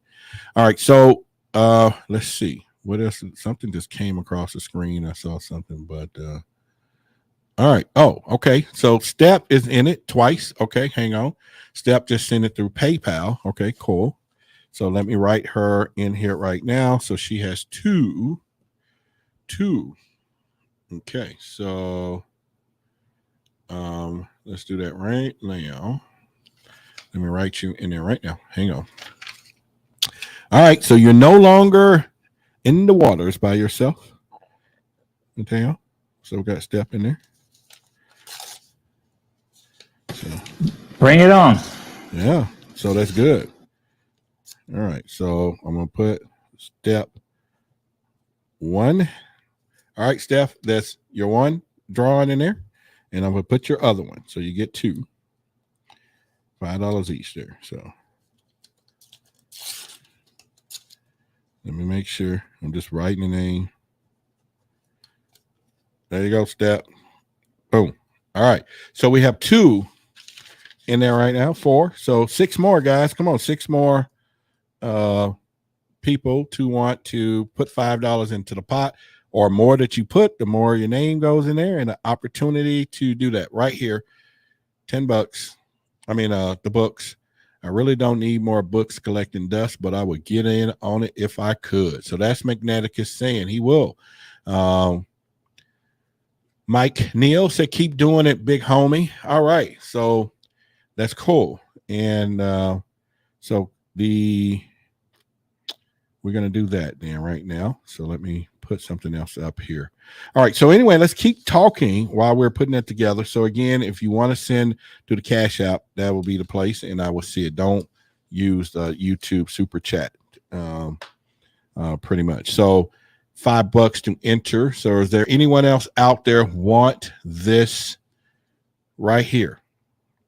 Come on, it's Stan Freeman, signature by him, Betty and Barney Hill, 16th anniversary. Even if you may got the book, yeah, you can go get the book. And but if you win it for the raffle, I mean, come on, you're good there. All right. So anyway, back to the money. Let's get back to the money. And what was so funny that he was just saying again, how all of these people in the military industrial complex, everyone else, how they are literally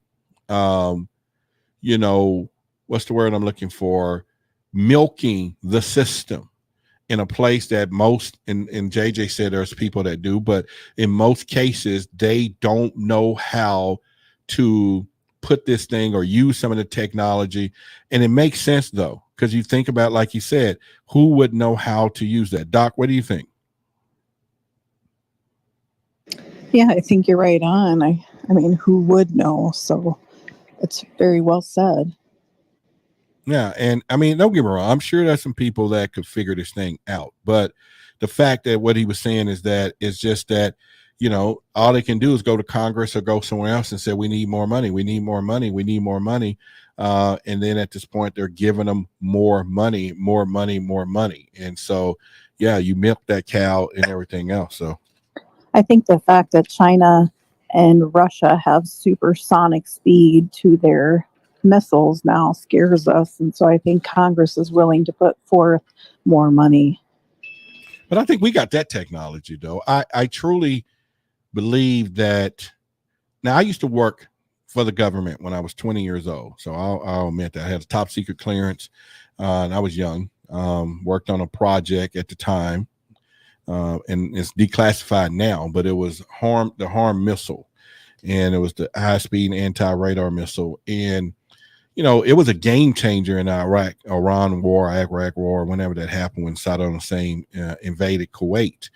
And this missile had a technology at the time that when it was hooked to our aircraft, it will signal the pilot. It will say, hey, I see a radar. And it was used to knock out the enemy's radar. Then our tactical planes would come in undetected. All right, so Diana put $10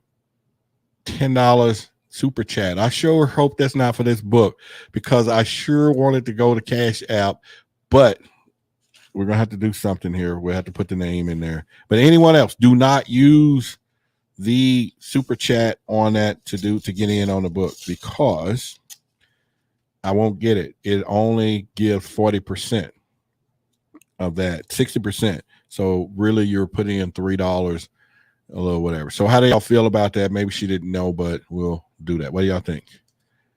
Entry? For sure. Okay. All right. So we're gonna. You'll have enough entries. We'll more than make up for what YouTube wants to take from you. Okay. All right. So Dinah, that's your first one.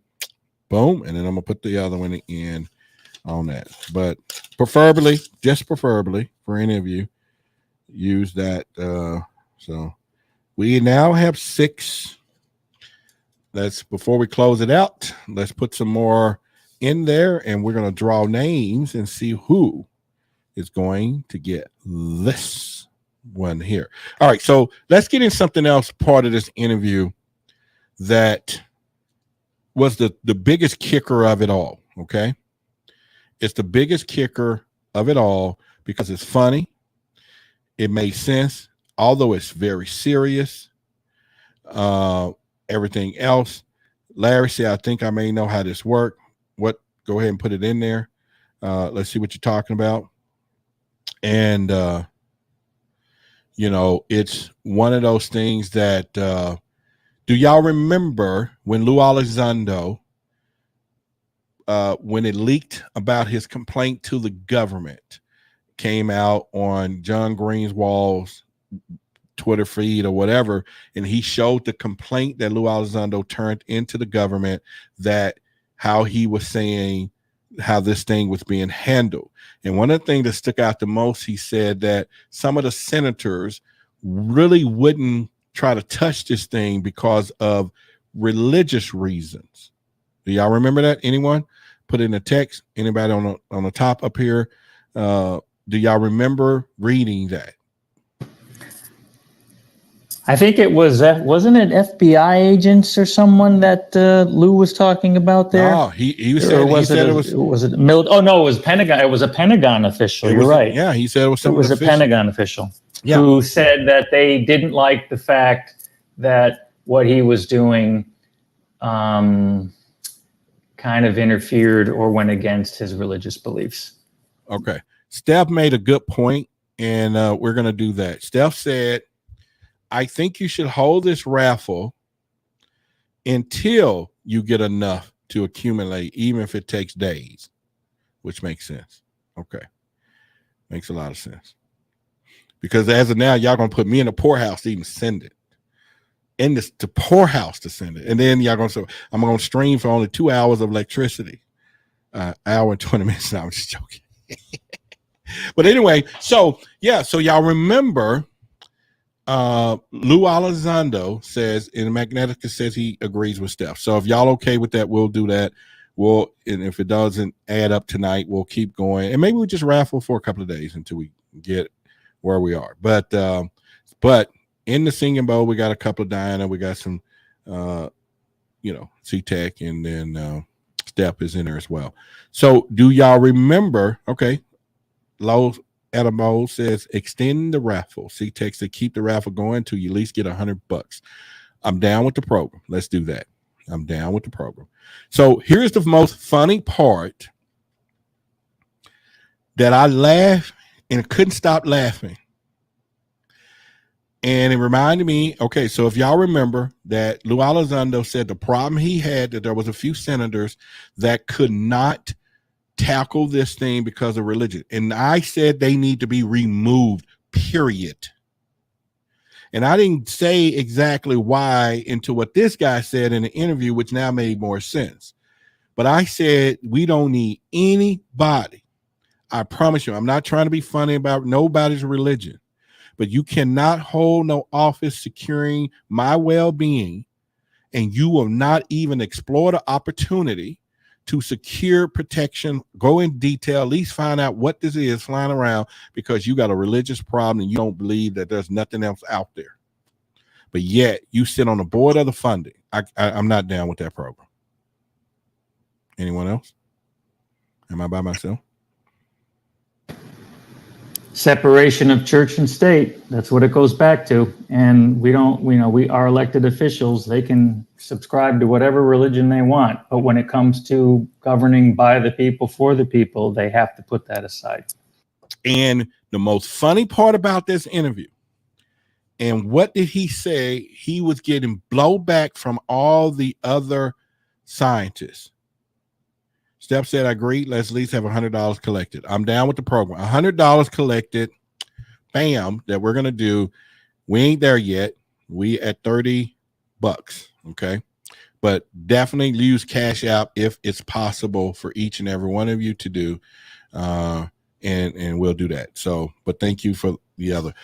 So remember he said that Dr. Gary said he was getting blowback from other scientists saying, man, don't put your career on the line and everything else.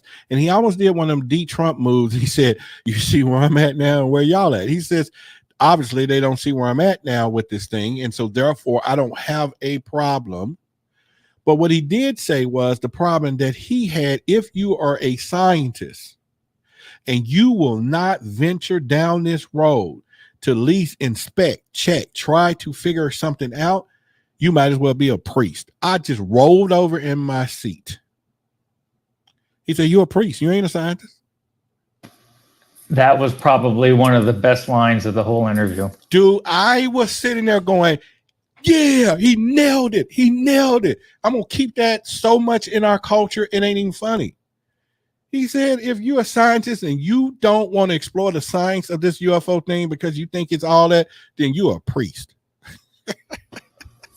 And what made it even better is the way he delivered it. Yes. It didn't come across at all like an insult to any religion, any priest, any clergyman, anything like that. It was spot on, and it was perfect. He just went like pop, and I was like, and like I said, I'm shouting not to go against either, but I'm just saying that was exactly what Lou Elizondo said in his complaint that leaked out, that there were senators that was in these spots that was blocking the funding, blocking research because they felt in the priesthood side of it, right? And he was saying that was a problem. And when this guy just come out and said any scientist that will not sit down because you're sitting here talking about, oh, you want a career. And we know, he said, the data doesn't lie. It's something else out there. It's something killing these people. He kept saying the data is there. And when he turned around and just blurted that, he said, so any scientist is, you might as well be a priest. I said, this dude is going to get towed up in a few days. But if he called me, I got his back. I really do. You got to get him on the show if you could. Man, that was that I was just floored. And because it makes so much sense when you think about it and you go back on it, why wouldn't a scientist who is curious, by all means necessary, don't have a curiosity for that scenario?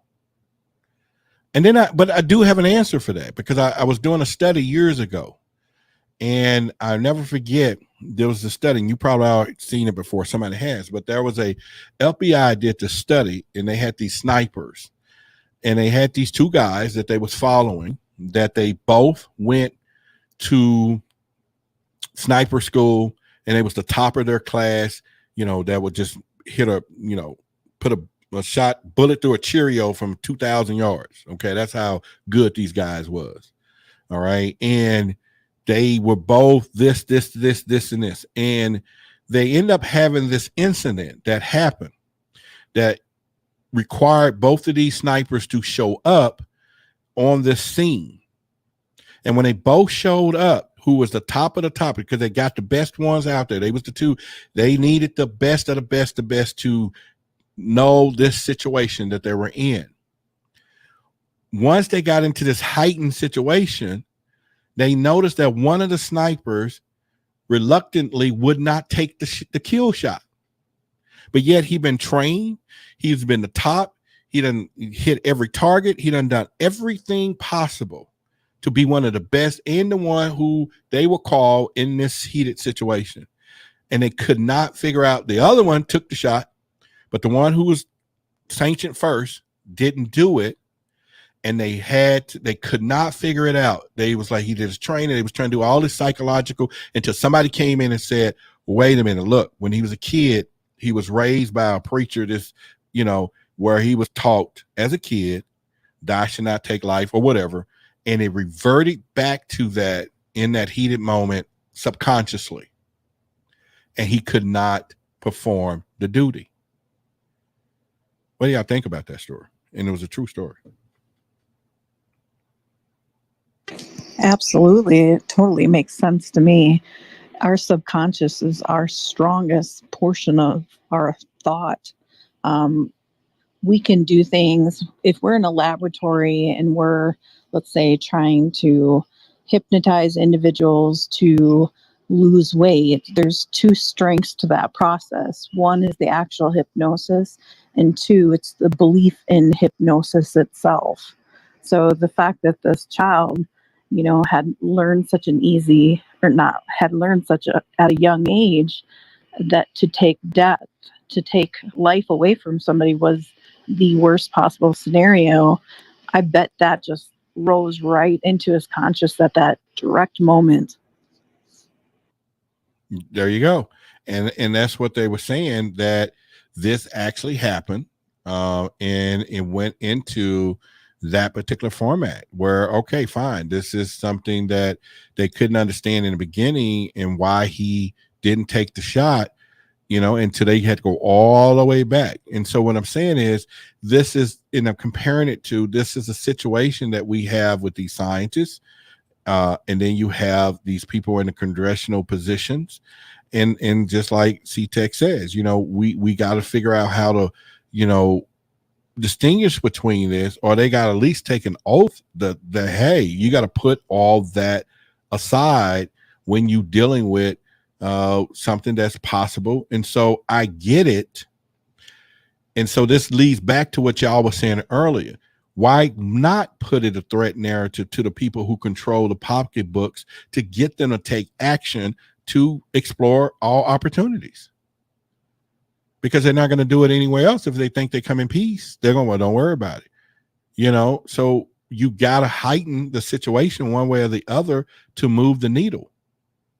Because ain't none of us going to go, for me, and this is just a true story, I thought Big Macs was my best friend. Until now I know it's threatening my way of life now. I drive past McDonald's. It'd be like, but at first, the playground, ever since I was a kid, I thought McDonald's was your best buddy on a Friday to go get, the Big Mac and some fries, and here come Ronald McDonald. And as a kid, I'm brainwashed. This is it. This is the bomb. This is living. McDonald's play land and fries and all that. Now I'm like, shh, please. You know? So I'm just saying that from all of this, where they should at least look at those things from there. So I don't know. What do you think, Nimi? I know she says she's playing with the dog. No, Nami is editing a data set, so I am headlong into this data. So I apologize. I'm listening, but I can't chime in much tonight. All right, she can't chime in much tonight. Anybody with me? Anybody else with me out there in the audience? Do I stand at the pulpit? Do I stand here alone? Because I'm not just trying to say, okay, let me look at some comments in here. All right. I think your summary that you just gave was spot on. They are pushing the narrative to keep the money flowing. Yes. Case closed. It's the money. And so how do we get in on the money? I don't know. I'm working on it. I'll let you know as soon as I figure it out. Okay. So how about this? Why the Big Secret need $1 million so I can protect the doorways of,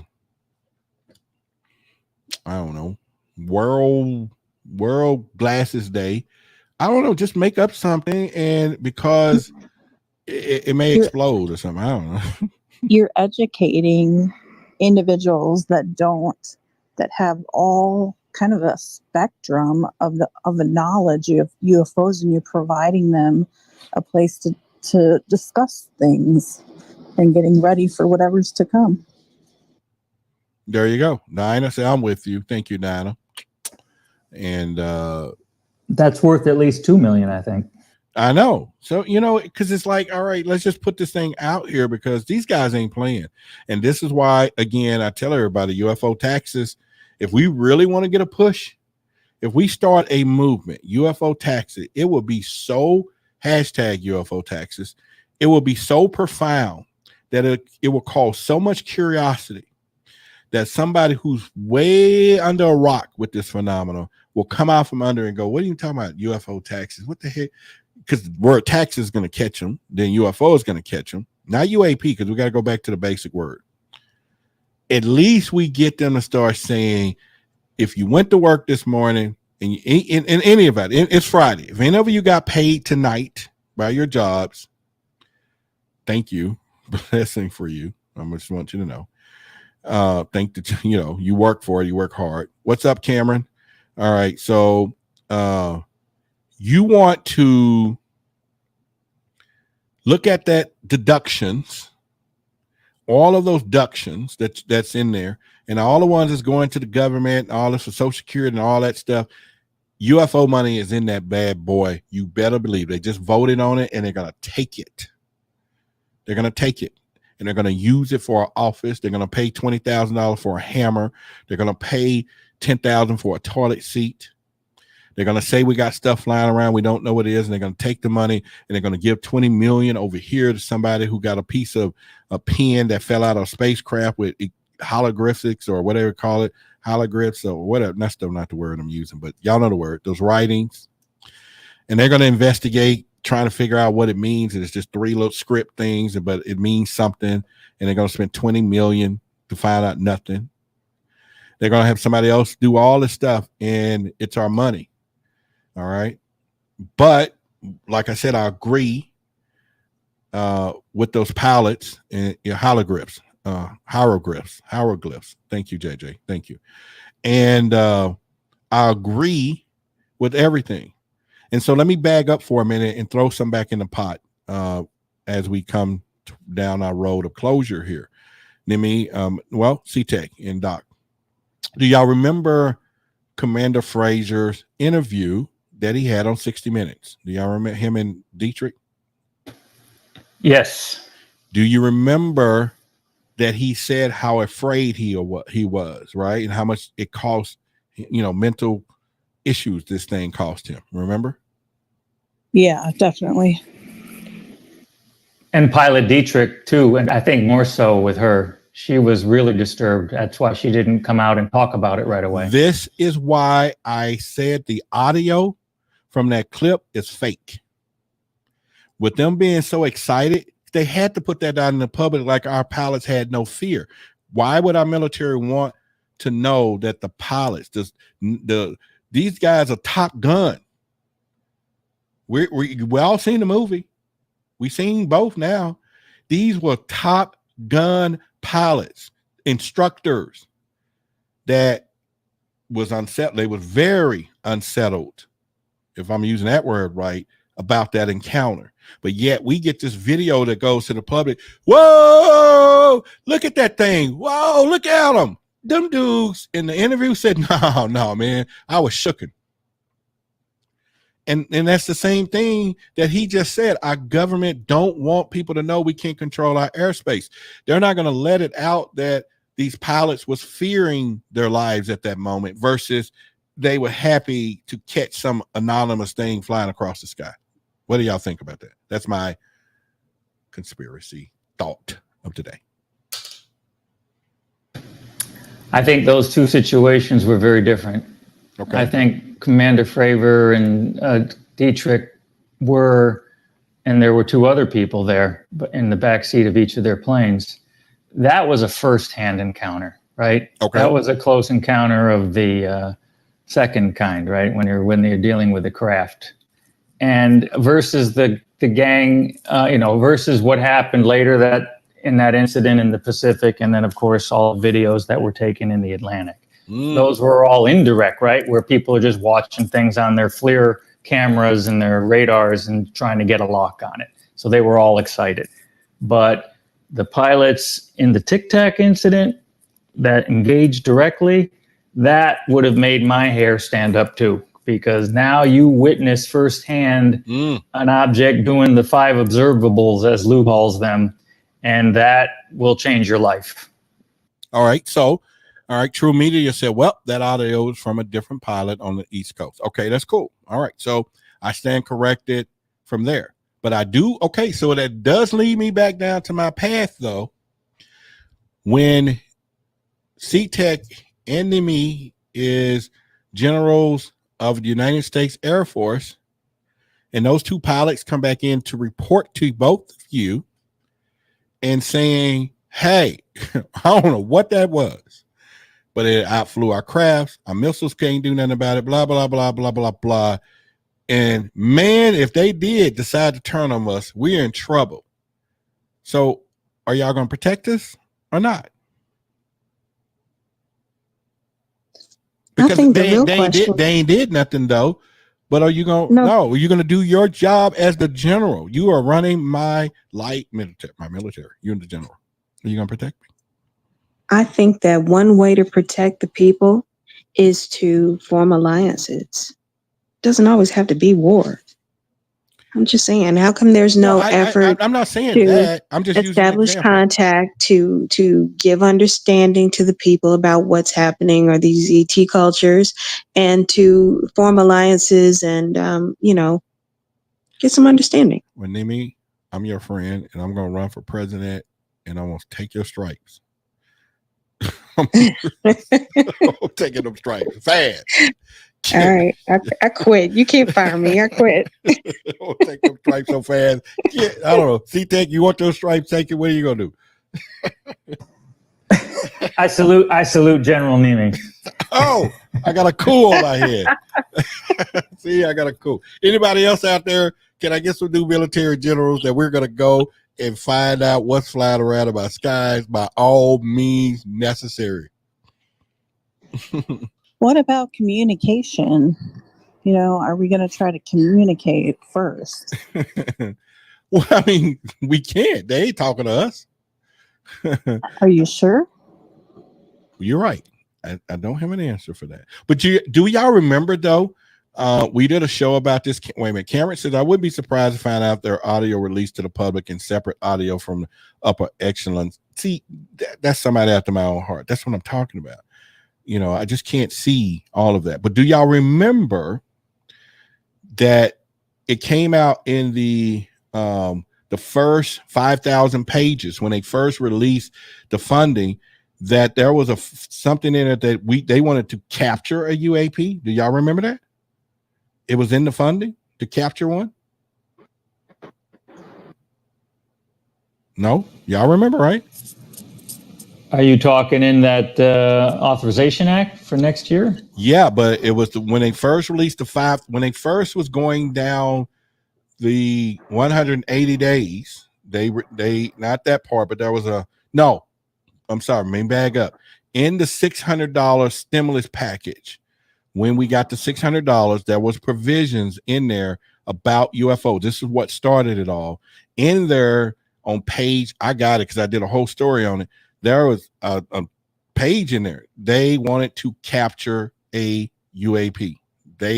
That's what the drill was.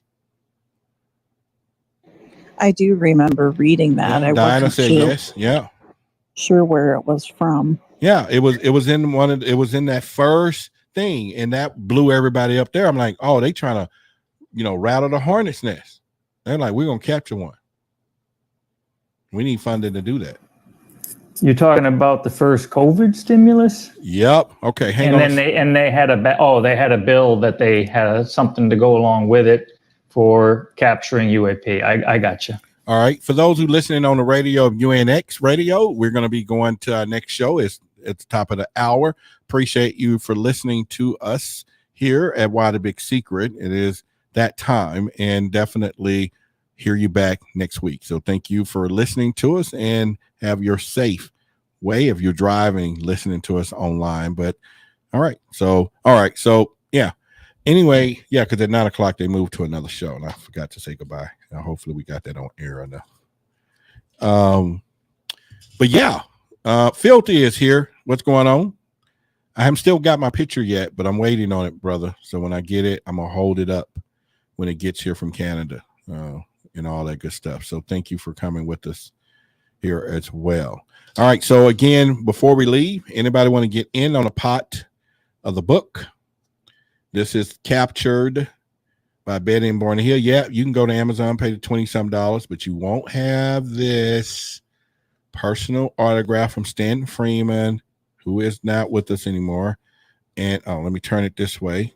And Kathleen Martin, and to our club, which was formerly Extraterrestrial Evidence Clubhouse, that it was written to. $5 get you an entry, and you can do it through the Cash App, and when I see it, I'll put you in the bowl here. And if anyone do it and you watch this video later and you're watching this, if you send the $5, make sure you put in the notes what it's for, and then when I get it, I will, for those who are watching this video at a later date, we would do that. So one of the things I want to do is also do this real quick. We definitely need to do this. And so this is our truth seekers who support us right here. So let me stop this banner. Anyway, so these are the truth seekers who support us right now. If you want to become one of those supporters, you can just go to buymeacoffee.com/Big Secret, and you can support the show. We have 3 $5 memberships for that, and as well as our executive show producer memberships. We got 2 there, and show producers, which is Dr. Karras and Step and Serge the Nerd. And executive show producers are people who are really behind the scenes on what we're doing, and the show producers are behind the scene. And we actually really going to have some collaboration and doing some things on creating content. So if you are interested in doing that or just becoming a truth seeker, you can see who they are right now.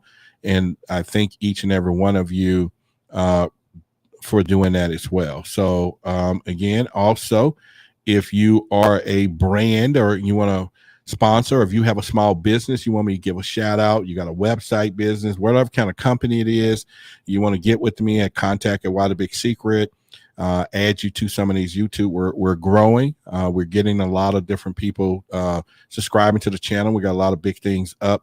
I've already partnered with a company. I think I told you guys, so be prepared for that pretty soon, and I'm show you their little product and stuff later. But Magneticus, there is the Cash App. If you asked what is the Cash App account, it's right there on screen. And that's $ Why the Big Secret is the Cash App. So if you want to do that, but definitely you guys hit the like button for the show.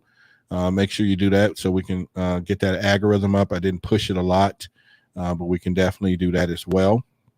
And then and she said, yeah, I saw the Gary Tucker for 2 days live ago. Yeah, that thing was off the chart, Renee. Yeah. And so appreciate it. I'm coming. What did he say? He says, I'm coining the phrase conspiracy realist. All right. So, all right. That's pretty good if we can use that, unless it's already a thing. Okay. We got to coin that phrase. I coin it as the, big secret keepers and why the big secret. And of course, like I tell everybody, your eyes are useless unless your mind is blind. It's time to think why. Yeah, Magneticus, that is the there. So is there anything else we need to cover? It is Friday night. We will not be here over the weekend doing anything. Go ahead, Doc. Well, I was just wondering, have we covered the crystal skulls yet? Crystal skull. You know what? I know we have not, but I read some stuff on it 3 days ago, and I was pretty Weird. Yes. So we might put that on the list for content, because last week that was one of the things I was going to talk about. Actually, I was going to do it last night, but we can probably touch on it in about 10 minutes now before we get, but is to go into, yes, conspiracy and conspiracy theory are definitely two different things. And one in particular, conspiracy would be something somebody's really pushing a narrative. Conspiracy theory, which is what I like to do, is talk about something and get to the bottom of the why and ask those questions. And so those are two. And I stay away from trying to create a conspiracy versus being a conspiracy theorist and looking into those things. So, yeah. So, yeah. No, I mean, it's interesting. Believe me, a lot of people like a lot of those stuff. I'm reading Cameron's information there. Tequila comes into mind every time I hear crystal skulls. You hear that, Doc? Yeah. Yeah.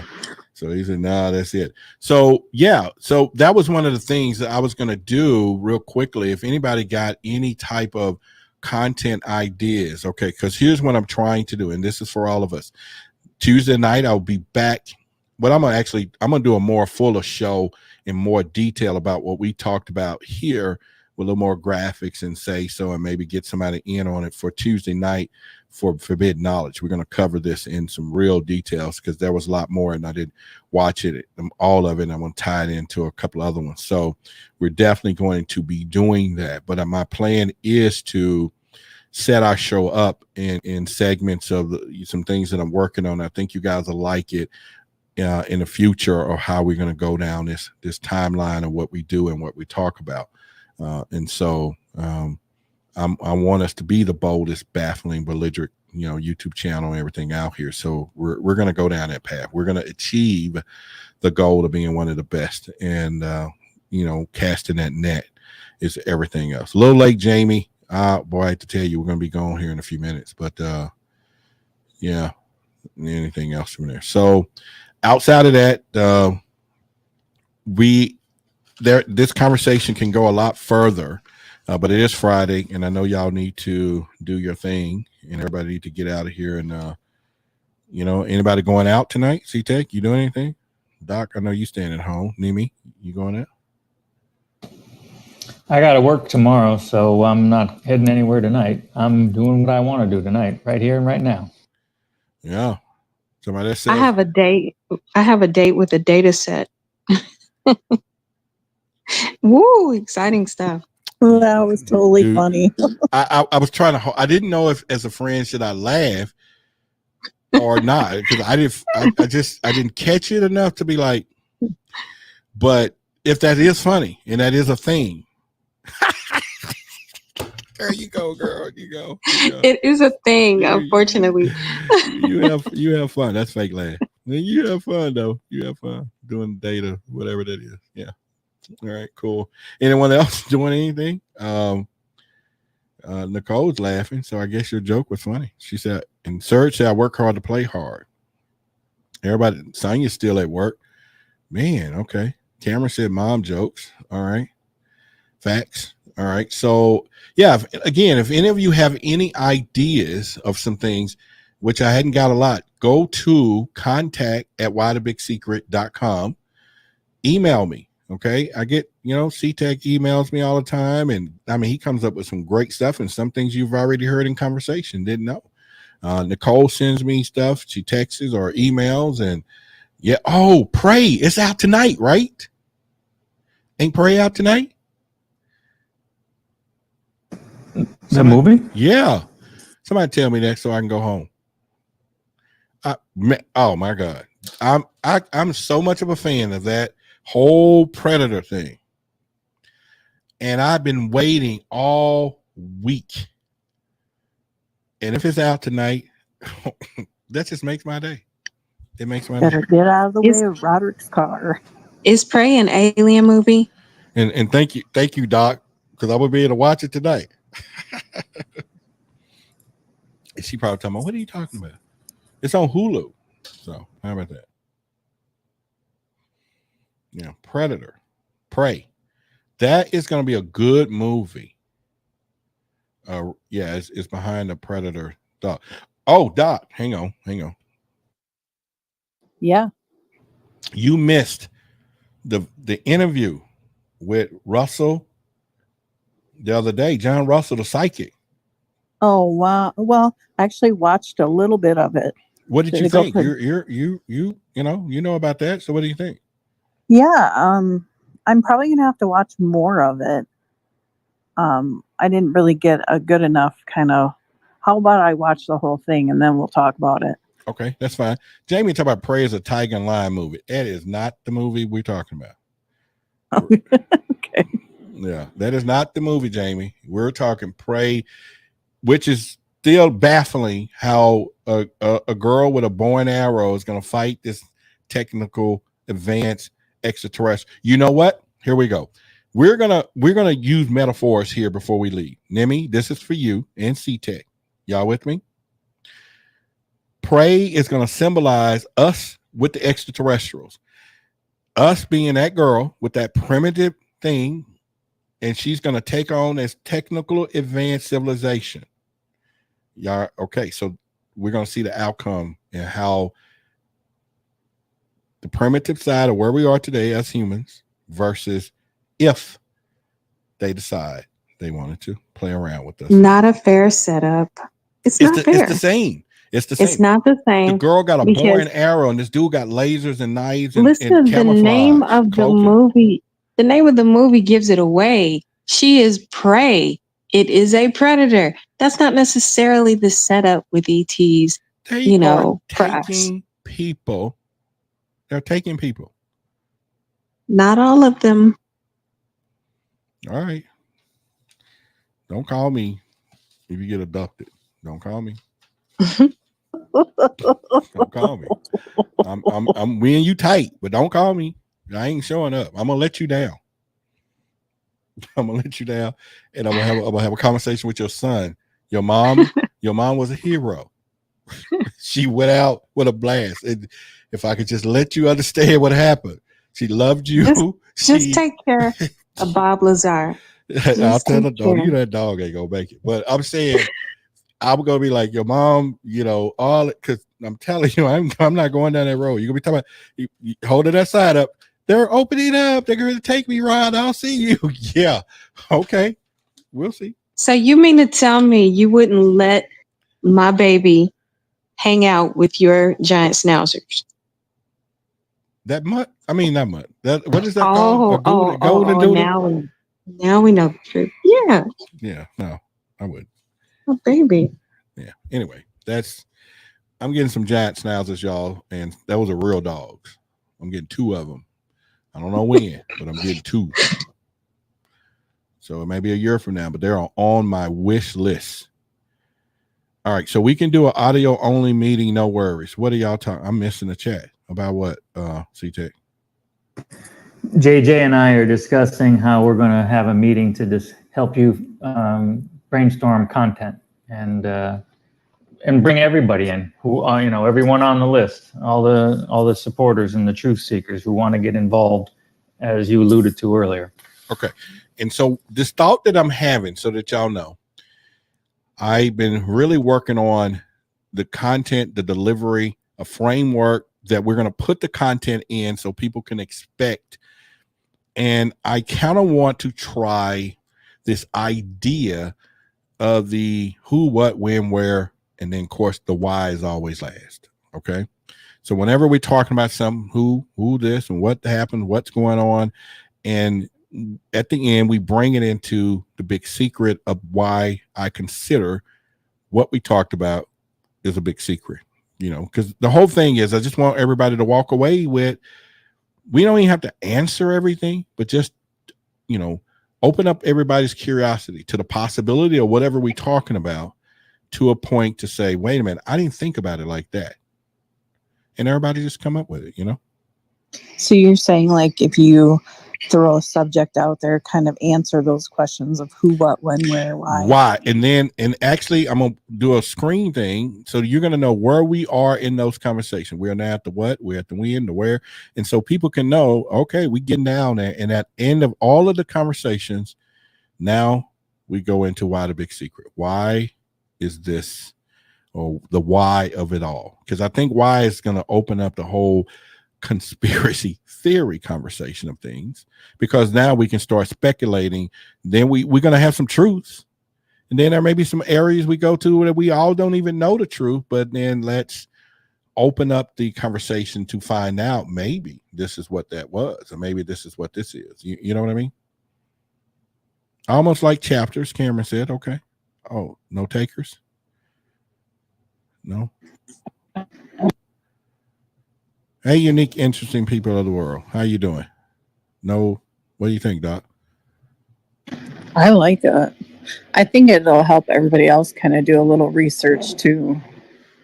Yeah, and then if we can get all of these things predetermined to where once I get the website done, we already know what's coming up in the future.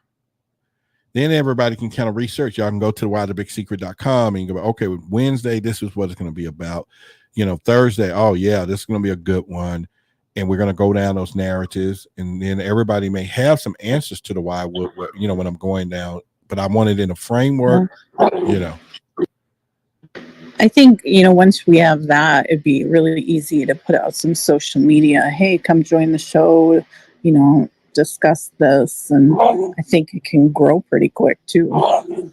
Sorry about my dog. He thinks he's a predator. Don't worry about it. You got to hear that other dog that girl up here near me got. Oh my God. Thinks he's a human. And You're not going to disparage my dog. It's my baby. You know what? He's the most beautiful DOG I've ever seen. Truth. Oh, well, I'm just blending. But everybody like their dogs. Y'all like your dogs, just I love mine. I don't have them yet, but when I get my giant schnauzers, I'm getting 2. Y'all hear me? 2 of them. One of them name is going to be Anubis. Ooh, I love it. Yeah. He's going to be walking my crib. You just met Anubis. Believe that. Yeah, he's some protectors too.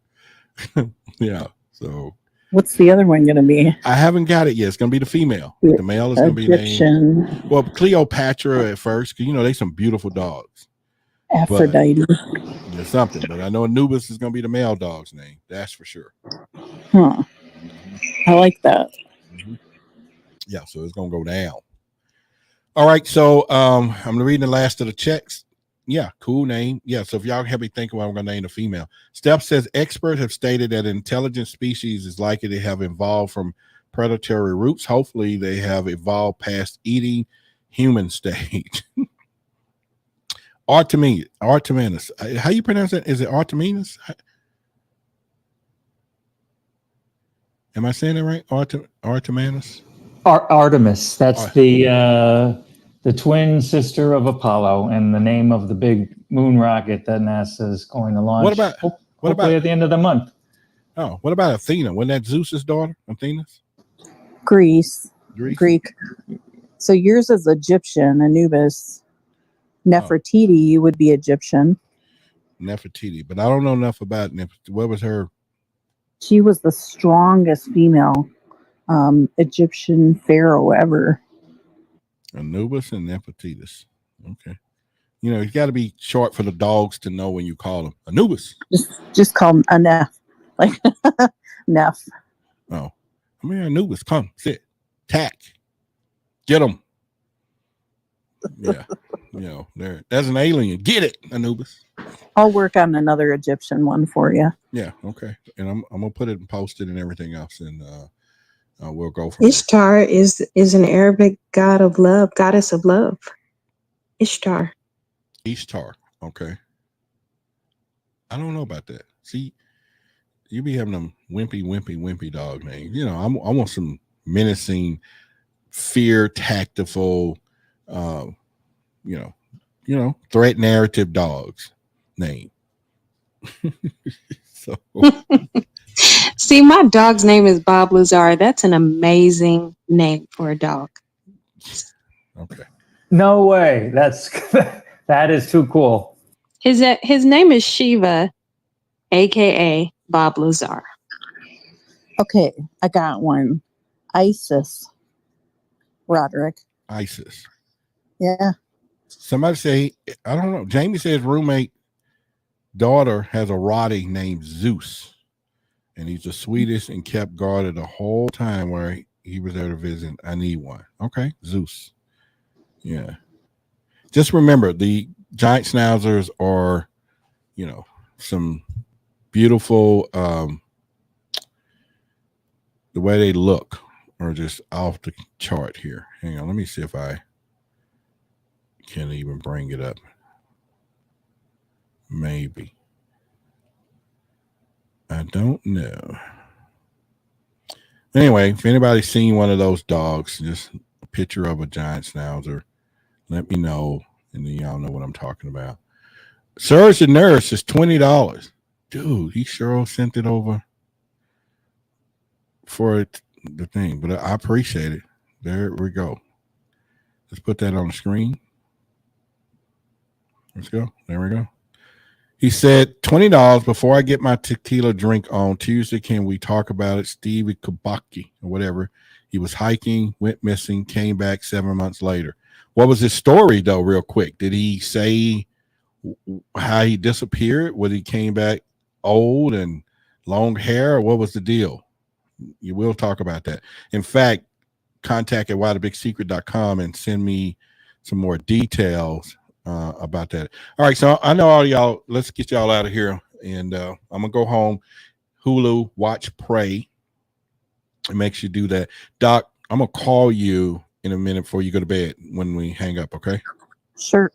All right. So yeah, y'all make sure y'all definitely, you know, do what you need to do. But I'm trying to work on Tuesday's show because, you know, that's a big crowd.